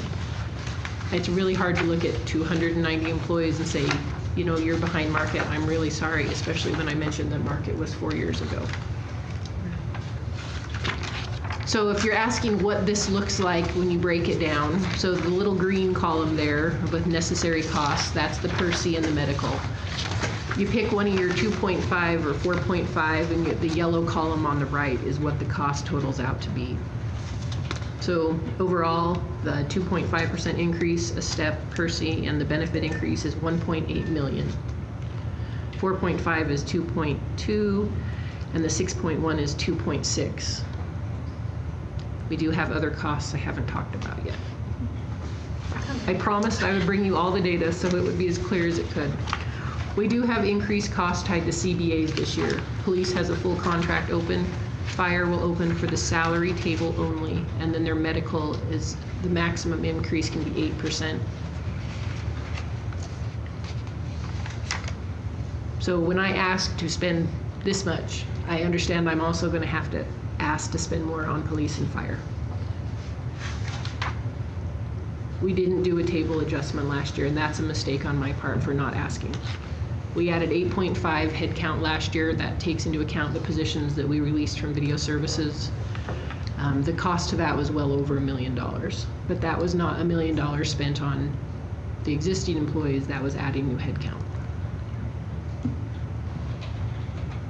It's a lot of money, and I know that, but we are so far behind market.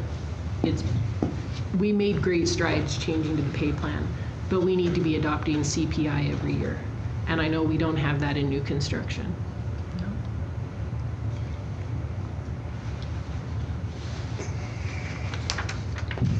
I told you it got harder. Well, this problem doesn't include if there's any potential new positions that you're going to be looking at, that'll be in addition. So kind of at the minimum we're looking at just to stay on track is 1.8 million. Yes, Well, that's plus more for the. plus police and Plus fire. police and fire. And we, And police did not receive a pay increase. They stepped. Fire received 1% last year. so we can't even ballpark that because we got to negotiate, right? I cannot ballpark that, but I can guarantee if you come up with the percentage here, you're probably going to at least need to match it. So for negotiation purpose, we turn you down. Joyce is going to hurt me if we don't work on salaries. Well, But for, this is a big part of the salary projection, knowing we're going to put these in.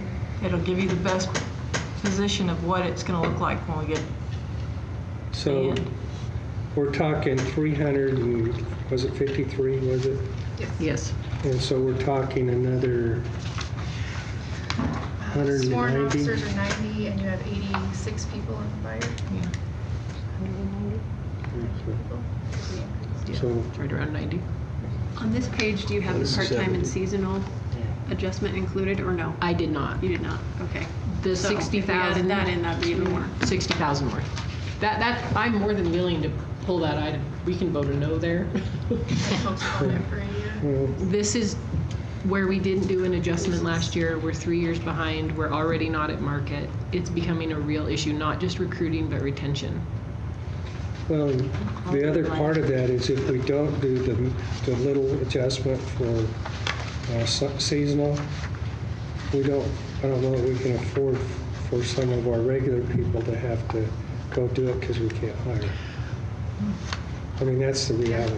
The other problem is, and we've talked about it, but I usually don't sit up here and talk about it, is when we increased medical with the huge raises we saw, so the 6.9 was such a gift. I mean, it was $100 a month out of a family's paycheck. When you don't even make $12 an hour, $100 a month is huge.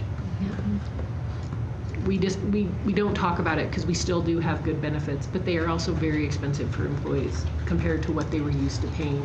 So the fact that we're not beefing it up like we should be, we're not 2.5. I mean, I read the very, very boring CPI packets. If you'd like those, I have them printed off. Please don't print them. I mean, it's just basic cost of living. We're not talking about getting ahead. We're just talking about getting by. And I know it's a lot of money.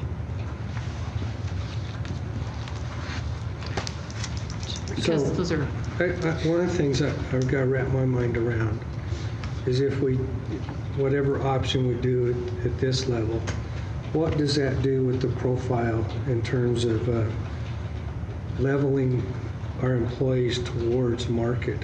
Because some of them theoretically shouldn't get much of a raise if they're over So- market, and some of them should get substantial raises if they're so way if under you're market. above step 6 or at step 6, your next raise is 0.5%. If you're steps 1 through 5, if you step up to step 5, it's 3.25% between steps. Between steps 5 and 6, that number's a little wishy-washy between grades because we had to make a percentage that worked across the board. That's usually right around 5%. Because to get it all to fit with the same numbers, we had to pick a number, the 3.25 worked so that we could fit it across the chart.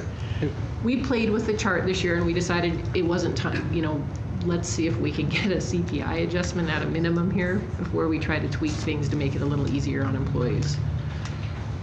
But so if we do this step, you'll still have a very large part under market, but they won't also be 6.1% behind where they were 4 years ago.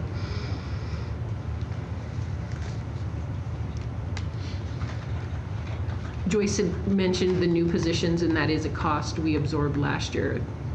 These are the positions that are requested. The shift foreman down at the bottom there, that's part of the fleet program, and that you're getting a presentation on next week. It's listed here because it depends on how we want to handle that staffing. So notice it's kind of listed as a reclass. You're going to see that cost somehow or other. It just depends on how we bring it to you. The fleet services coordinator, that's basically the service rider. They're going to help coordinate the mechanics. We've talked about that with the onset of fleet, so we knew that position would be an ask this year. The veterinarian, that is not full-time. It's half or 3/4 15 to time. 60 hours. HR doesn't think that this should be a position. We think this should be a contract position. And that's at the recommendation of BDPA as well. Each of the departments will go specifically into them. I did put the note at the top, the senior planner, Councilman Cheatham worried last year that we didn't add a planner. This would be the long-range planner for the planning department. This comes in at just under $1 million.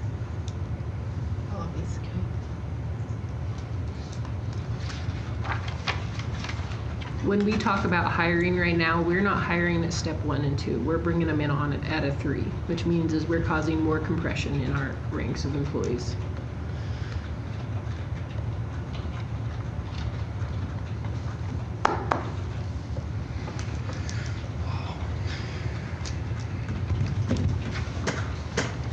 I think for discussion purposes, we should do the 2.5% increase, step 1.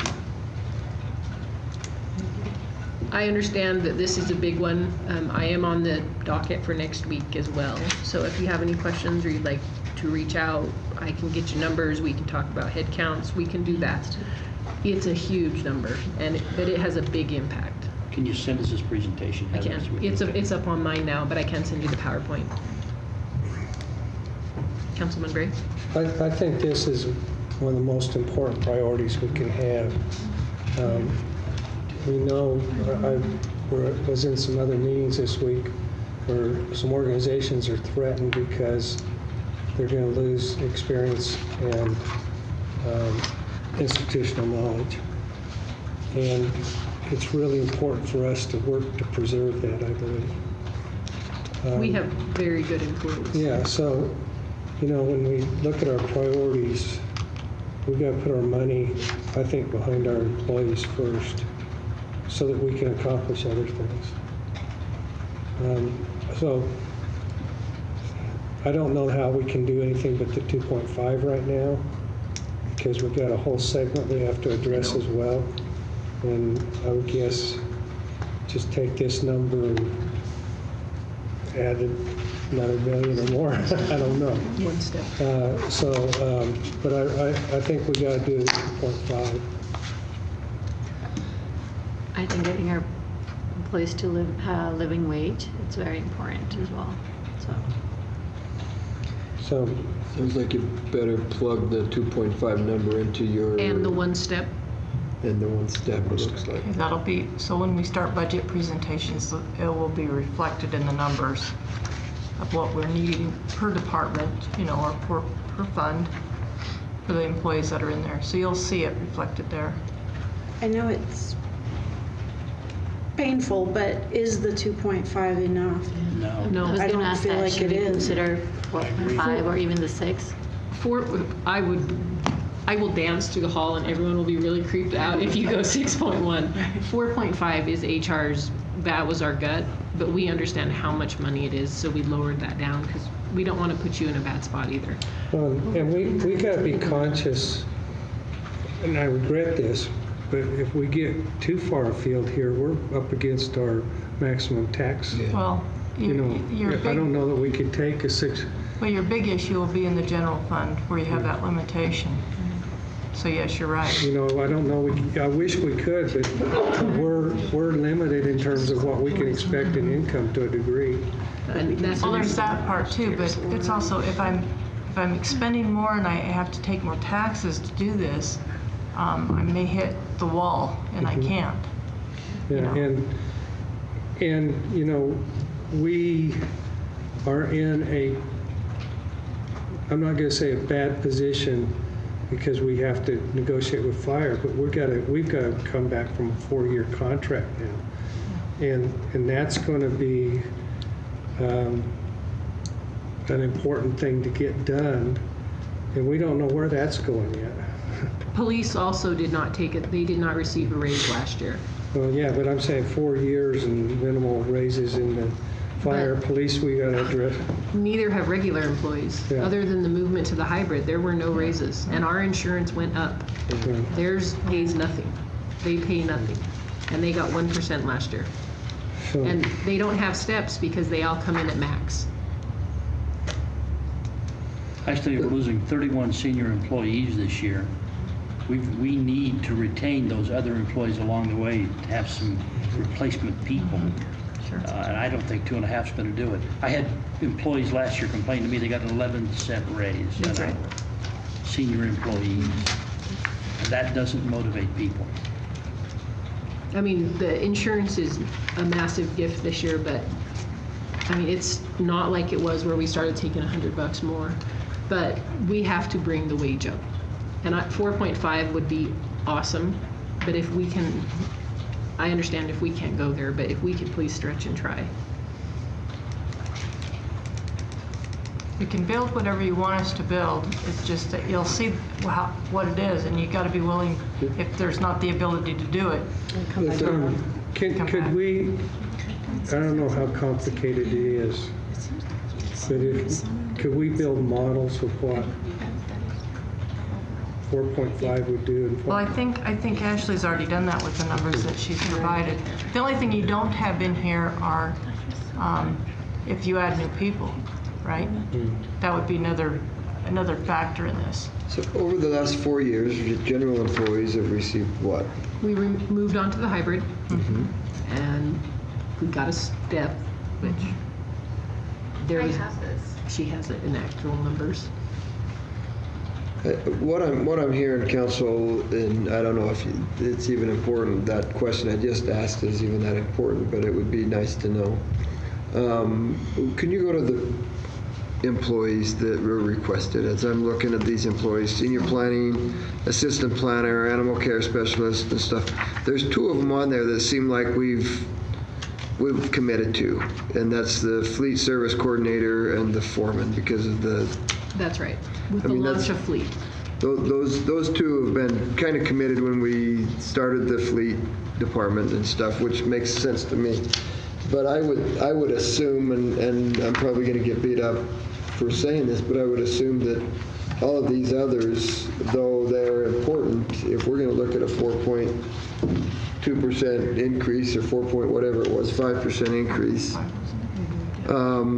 to the pay, I would assume that all of those others would go away. I don't think we could even consider funding.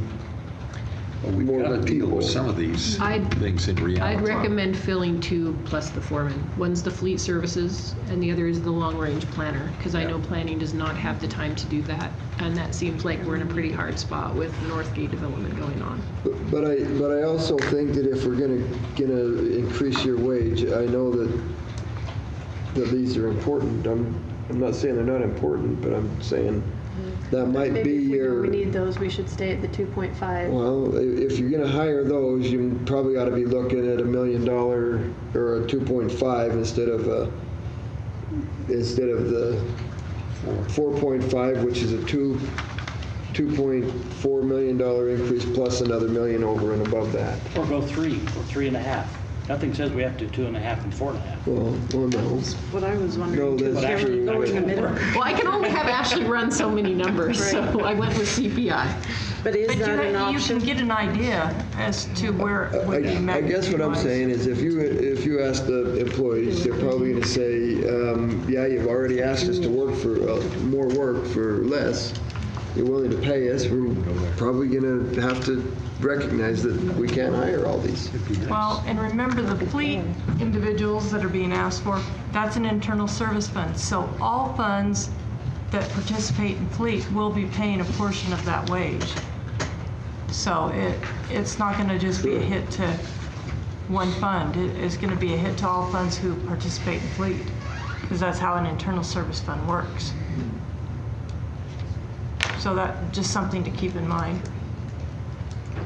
So your utility funds that participate, internal service, or other internal service funds, if they have vehicles, they would participate. And of course, you're going to have tax funds that participate to a large extent. So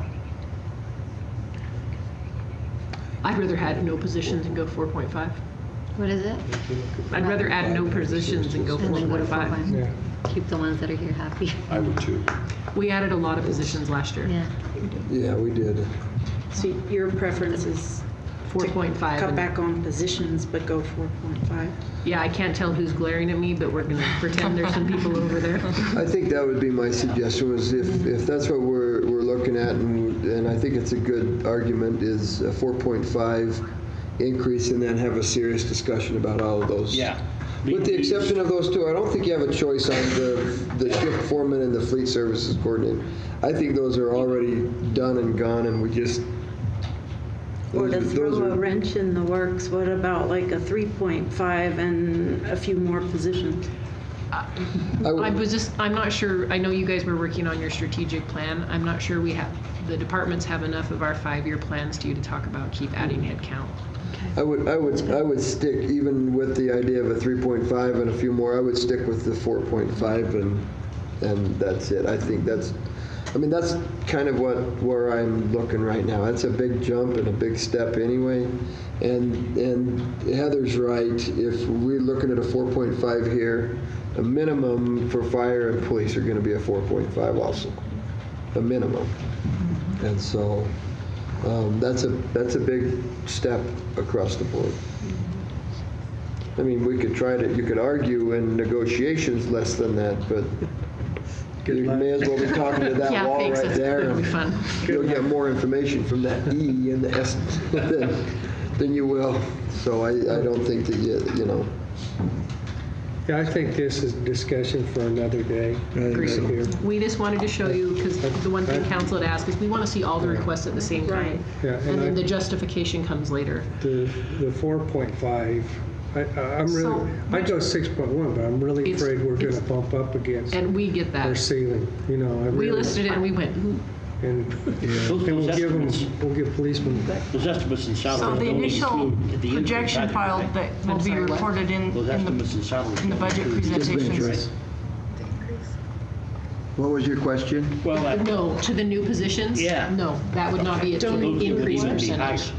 They don't include what? Well, if we do a 4.5% increase, we've got to increase all those too. Oh, right. Absolutely. Right. So It that's does- actually Yeah, going to so be higher than. it would be higher than what has And been these are represented. actually slotted at a step 3 for hiring now, not a step 1. Yeah, yes. So would it be safe to say, give the direction to at least put the 1 step and the 2.5? Because we can always come back, and if something works out better than we think, raise it up to the 4 or whatever, but at least as they're wanting some direction for building, rather than just saying, we're not. That would be We my don't, you know what I mean? So recommendation. stick at the 2.5 at least to build, because we can always change it. Well, and then you'll see and the raise it impact if in the we decide. presentations for that. I think I would. What if we did- I would think I'd look at the 4.5. What if we did a 4.5 and And ask then work everyone to down. come in a little cheap? Yeah.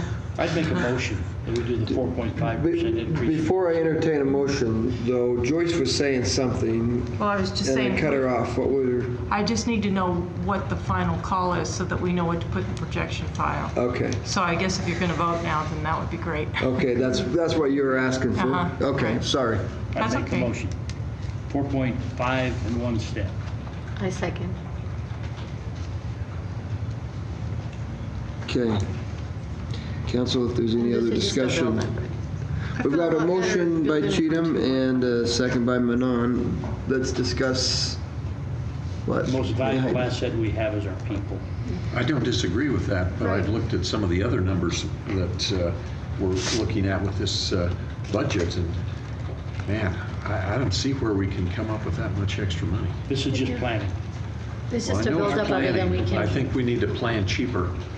I think so It'll be too. more realistic. And we have to remember too, if we're gonna, I mean, we've got other things that are gonna come besides We've got personnel. automobiles. It's not just this and the positions, we've got other things that are gonna be asked for.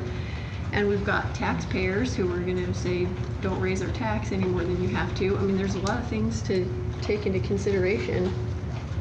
And if we didn't do any last year, I would think everybody would be pretty happy about 2.5 is better than 0.0, right?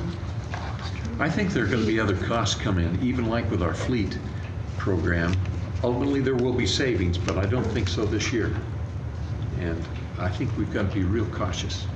I think it'd be prudent for us to recognize the great things that our employees have done, but it may be better if we could equalize the load of work by hiring some of these additional people to make it so people will take their vacations rather than feeling like they've got to work all the time. I'm all in favor of bringing everyone up to where we should be, but I don't think we can do it all this year. Well, I think putting it at 4.5 is going to give us a good perspective in the budget process to see, because we can always take it down. But if we can't see the projections, then we'll have a difficulty figuring out how we're going to fund that even more. Yeah. And you remember at the end of budget last year is where we got really excited and we added a bunch of positions because we had the room. I'd rather take it back down and not have the extra at the end and put it towards personnel now. But I also have a singular viewpoint of employee. I don't have to worry about equipment and capital. All I have to worry about is people. So to be clear, you're saying you'd rather go with the 4.5 and then take it down If you need rather to, than... because we're too tight. Okay. That's at least how I see it.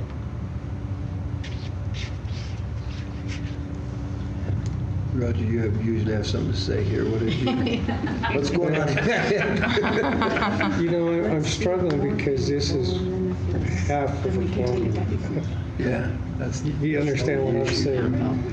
That's I'm the trying to generate what the compensatory side would be, and then where that takes us in terms of having employees that we can't give a pencil to, so to speak. You know, I'm all for the employees, and I would want to do as much as I can. I'd say plug it in 4.5 and see where we end up. And this is all going to have to be adjusted based on what negotiations come up too. Well, right now, the two collective bargaining units, we won't be doing anything until those decisions are made. Just as a person who's not a member of a CBA and not covered by one, if we're going to talk about a 4.5 and you're going to drop me because of what the unions ask for, that's pretty hard to hear because you're already considered a second-class employee because you don't have that extra protection. If that is an actual consideration, then please do not go for the 4.5. Because I don't want to have to tell employees you're not getting as much because of the unions. That's not fair to the unions, and that's not fair to the employees.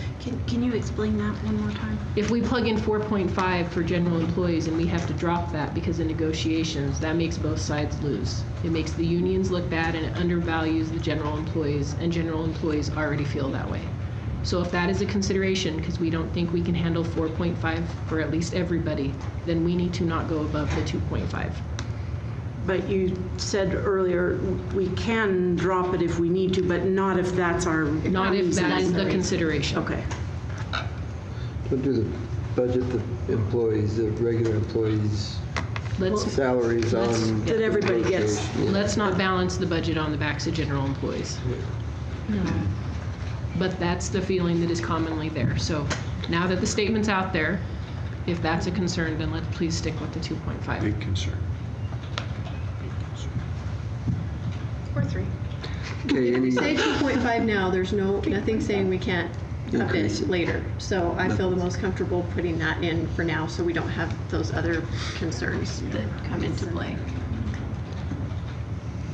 And I will Very say good. this, what may dictate this is how it looks in the general fund with the levy limitation. I mean, we can put in whatever you like, but I'm not sure how that picture is gonna look when we get sent Yeah, out. we don't even have those numbers yet. Until And we jump through the whole process One of on yours for. all of this, and we get to the little part. The only thing I can see that's within the general fund that could be redirected is not the capital contingency, but the contingency monies. And that's about 600,000 that we budget there. That could be redirected. So if we hit that limit, that would be where we'd have to go. And that would give us somewhere in the 1% rate in addition. Is that about right? If between the 2.5 and 4.5, we'd end up about 3 with 600,000 more dollars. Roughly, yeah. And I guess what I'm trying to fit my mind around, what keeps us on course with what we decided a few years ago in terms of a pay plan? It would have been CPI every year and a step. And so this just is getting us on course if we go 4.5. And that was our commitment. Well, you're no longer 4 years behind, you'll be 3 years behind. So yeah, it's better. Okay. So the more we do, the more we catch up. Because even going to the 2.5 with 2 steps, the 2-step is 1.1 million. Then you would add the percentage on top of that. I mean, that gets you closer to market, that still has you behind in your percentage. So you still have the same problem exacerbated.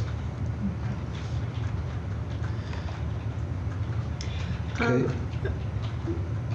I know HR got kind of gleeful when people started talking about a higher percentage, but their initial thing was that we need to do the 2.5 with the 1 step that they were telling us we needed to at least do. So I would like to make a substitute motion that we provide guidance to build the budget with that, with the knowledge that we can change it later if we determine that we want to. That gives us more time to think about it and weigh over the options and hear all the other budget presentations. But it potentially avoids any of the pitfalls that have been brought up with negotiations or other questions on, budget or levy limits and things like that. So I would like to move that I we second do that. that amendment. So The motion the motion is to what? to do the 1 step and the 2.5. 1 step and 2.5.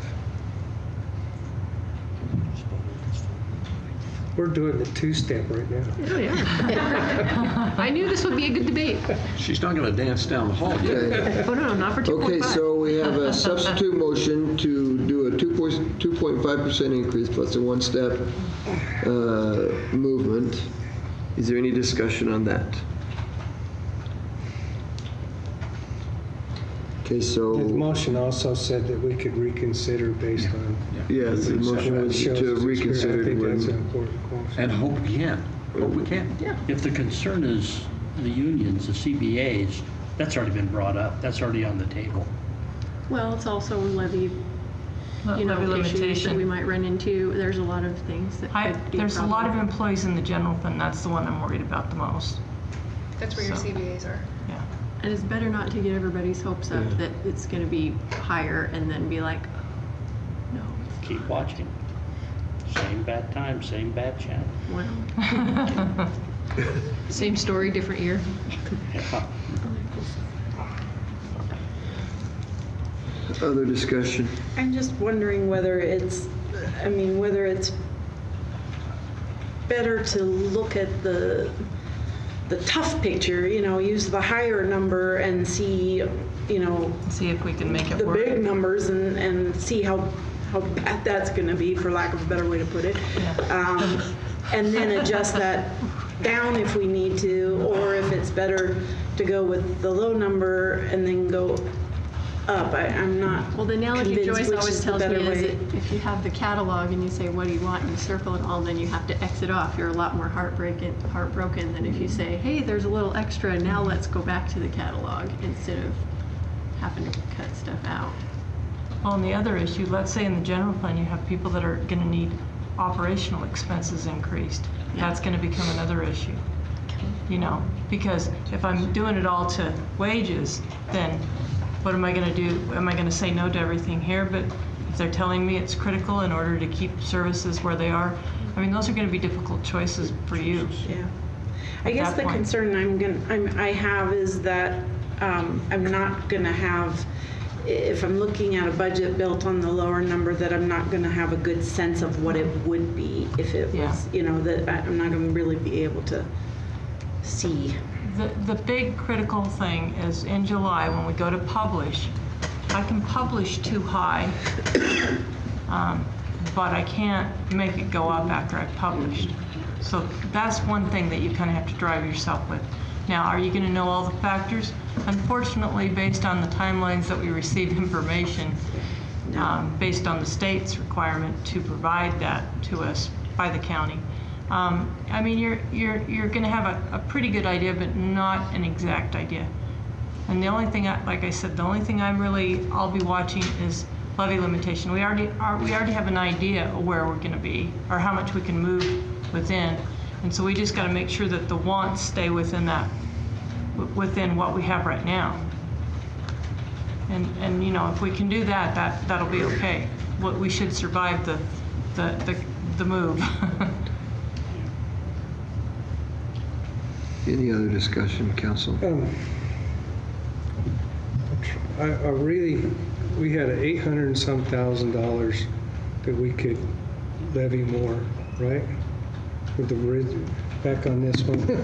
I'm trying to think. What were you? Yeah, Are you this. referring to the general fund or what? Yeah, general fund. I think it was 1.7. Well, it was, Huh?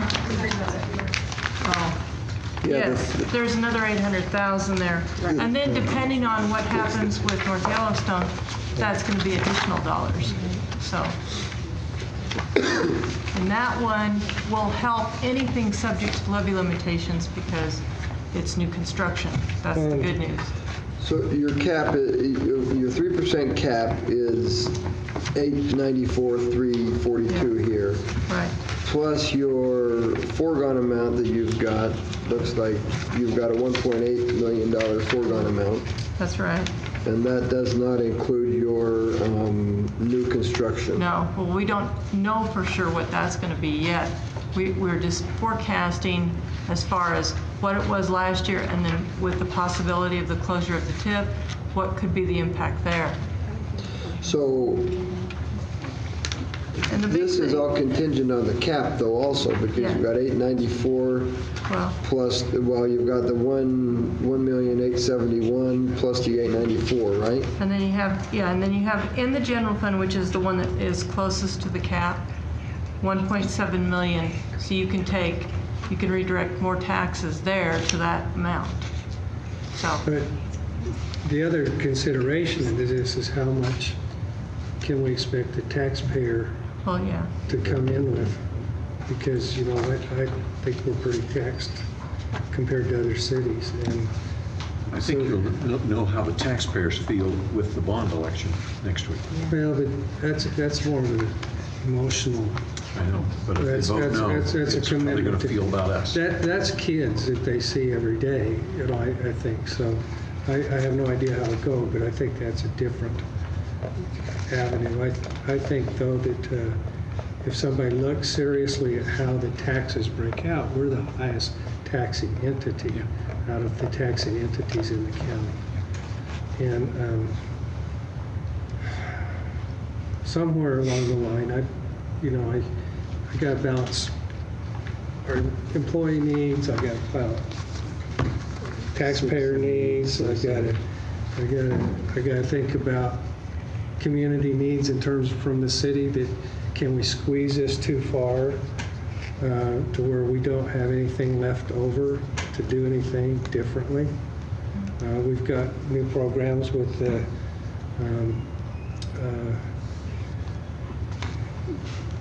what do you call it? The terminal with the cars and trucks and all Fleet. that. Oh, fleet. Fleet management. We got some good things going on, but can we get overextended? And I just see us bumping up pretty close with this and what we know would be the add-on. And I mean, there's going to be an add-on to that right away. If we're at 2.3, It's big. yeah, I'm struggling. We got to be cautious. And I think I'd rather go 2.5, put a floor under this, a foundation, and then know how we can up it from that foundation right now. Where we're within, where are we bumping our heads in different directions? Right. So I'm going to go with the 2.5 right now. So that's 3. Well, we haven't voted yet. We're still in discussion. You're going to end up voting today, sir. Well, that's all right with me. I mean, I don't have a problem with that. I'm okay with that. I think it's important to recognize that it's a big deal because we've got. It's a big deal. I mean, our employees are our asset and the number one asset we have. But we've got to give them the tools and the equipment, and if we go all salary, we're not going to be able to do it. I've been through this enough times to know that we've got other really tough decisions to make.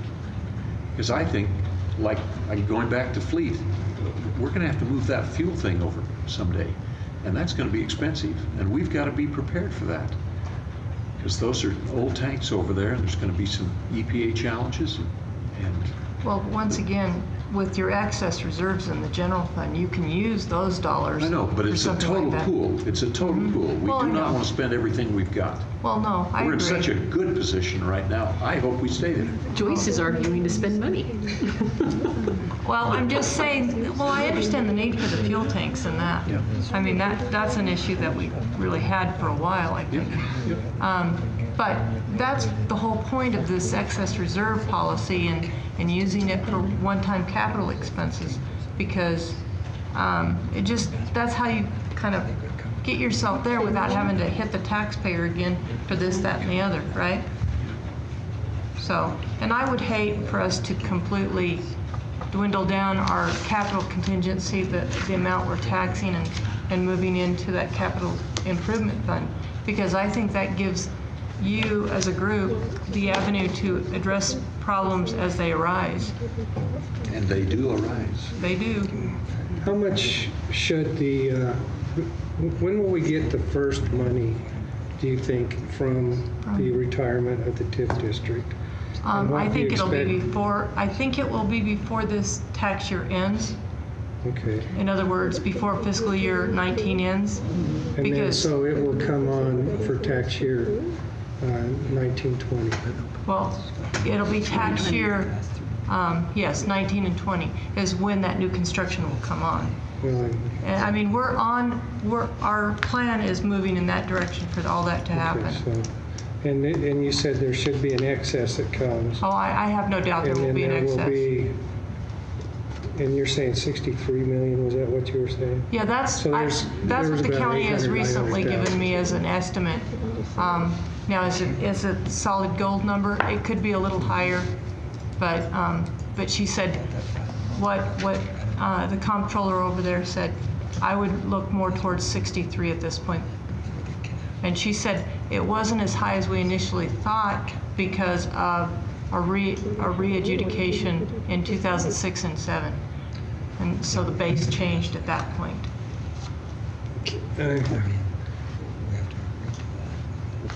What I'm willing, I want to do the 2.5. I want to know that things can change dramatically when we get in June and July, Yeah.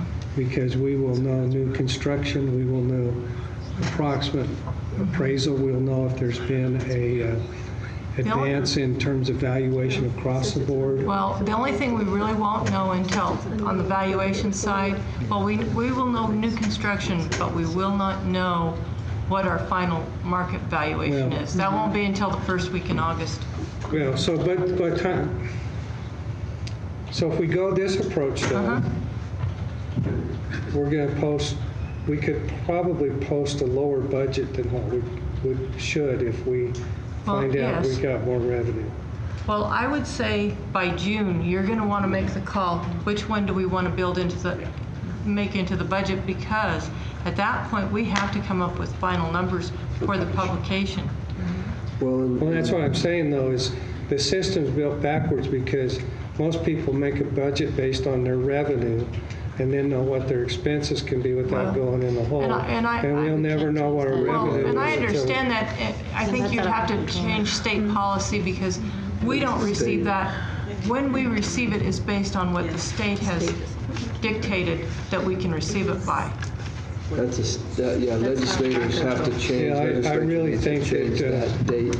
I mean, I think we should be able, we used to get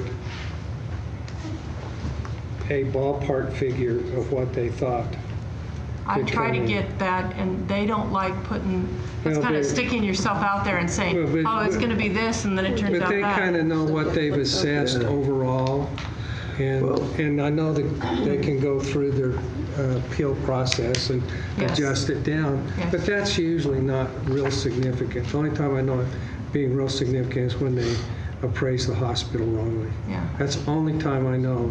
And that was a $500,000 Well, it impact, was- is what I remember. $680,000. Oh, 680. There's no question, we've digressed away from the topic at hand. We do have a motion on the floor.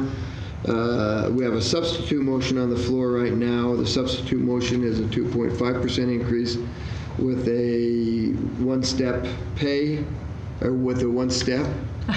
And then with the caveat that when we find out or we have a better idea of where we are with the cap and other issues, then we will have the discussion to increase that number we're not closing the door on that increase. Yeah, no, I think by June, we would have to make the decision, do we up it or do we leave it? Or do we leave it at the 2.5? By early June. So that's I'm gonna say. that's the motion on the floor right now. There is that's the substitute motion. There's a motion that will follow if the substitute motion does not pass. Connie, will you please call the roll? Adamson, Yes. Johnston, Yes. Gray, Yes. Cheatham, No. Lurick,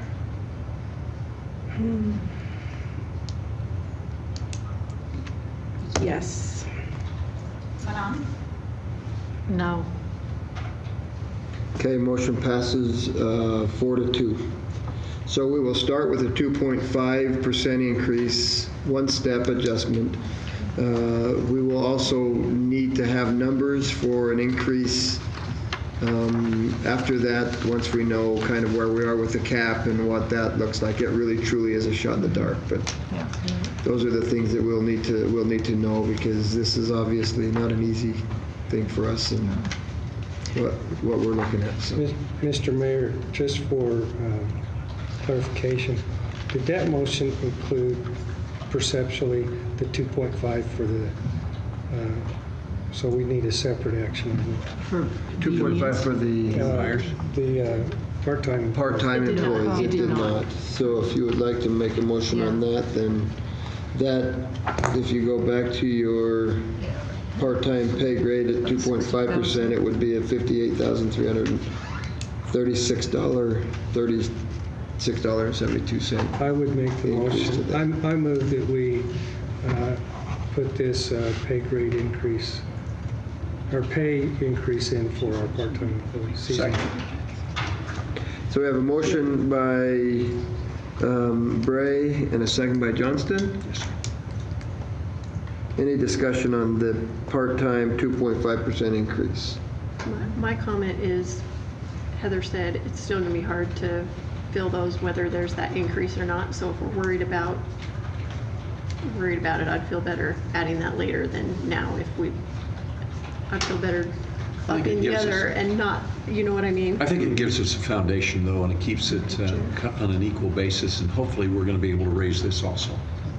But it gives us something to target. Any other discussion, comments? This is not 5%. Okay, with not hearing no other comments, motion by Bray, second by Johnston. Connie, could you please call the roll? Gray, Yes. Johnston. Yes. Adamson, No. Cheatham, Yes. Lurick, Yes. Manon, Yes. The lone stranger, that's the first. Do whatever, I'm just saying. You've got starch in your backbone, that's good, thank you. Well, thank you. Next week will be easier when I'm here. We're going to talk about employee benefits that are dental, vision, and EAP. We're going to talk about the education assistance program. We do have all those requests in.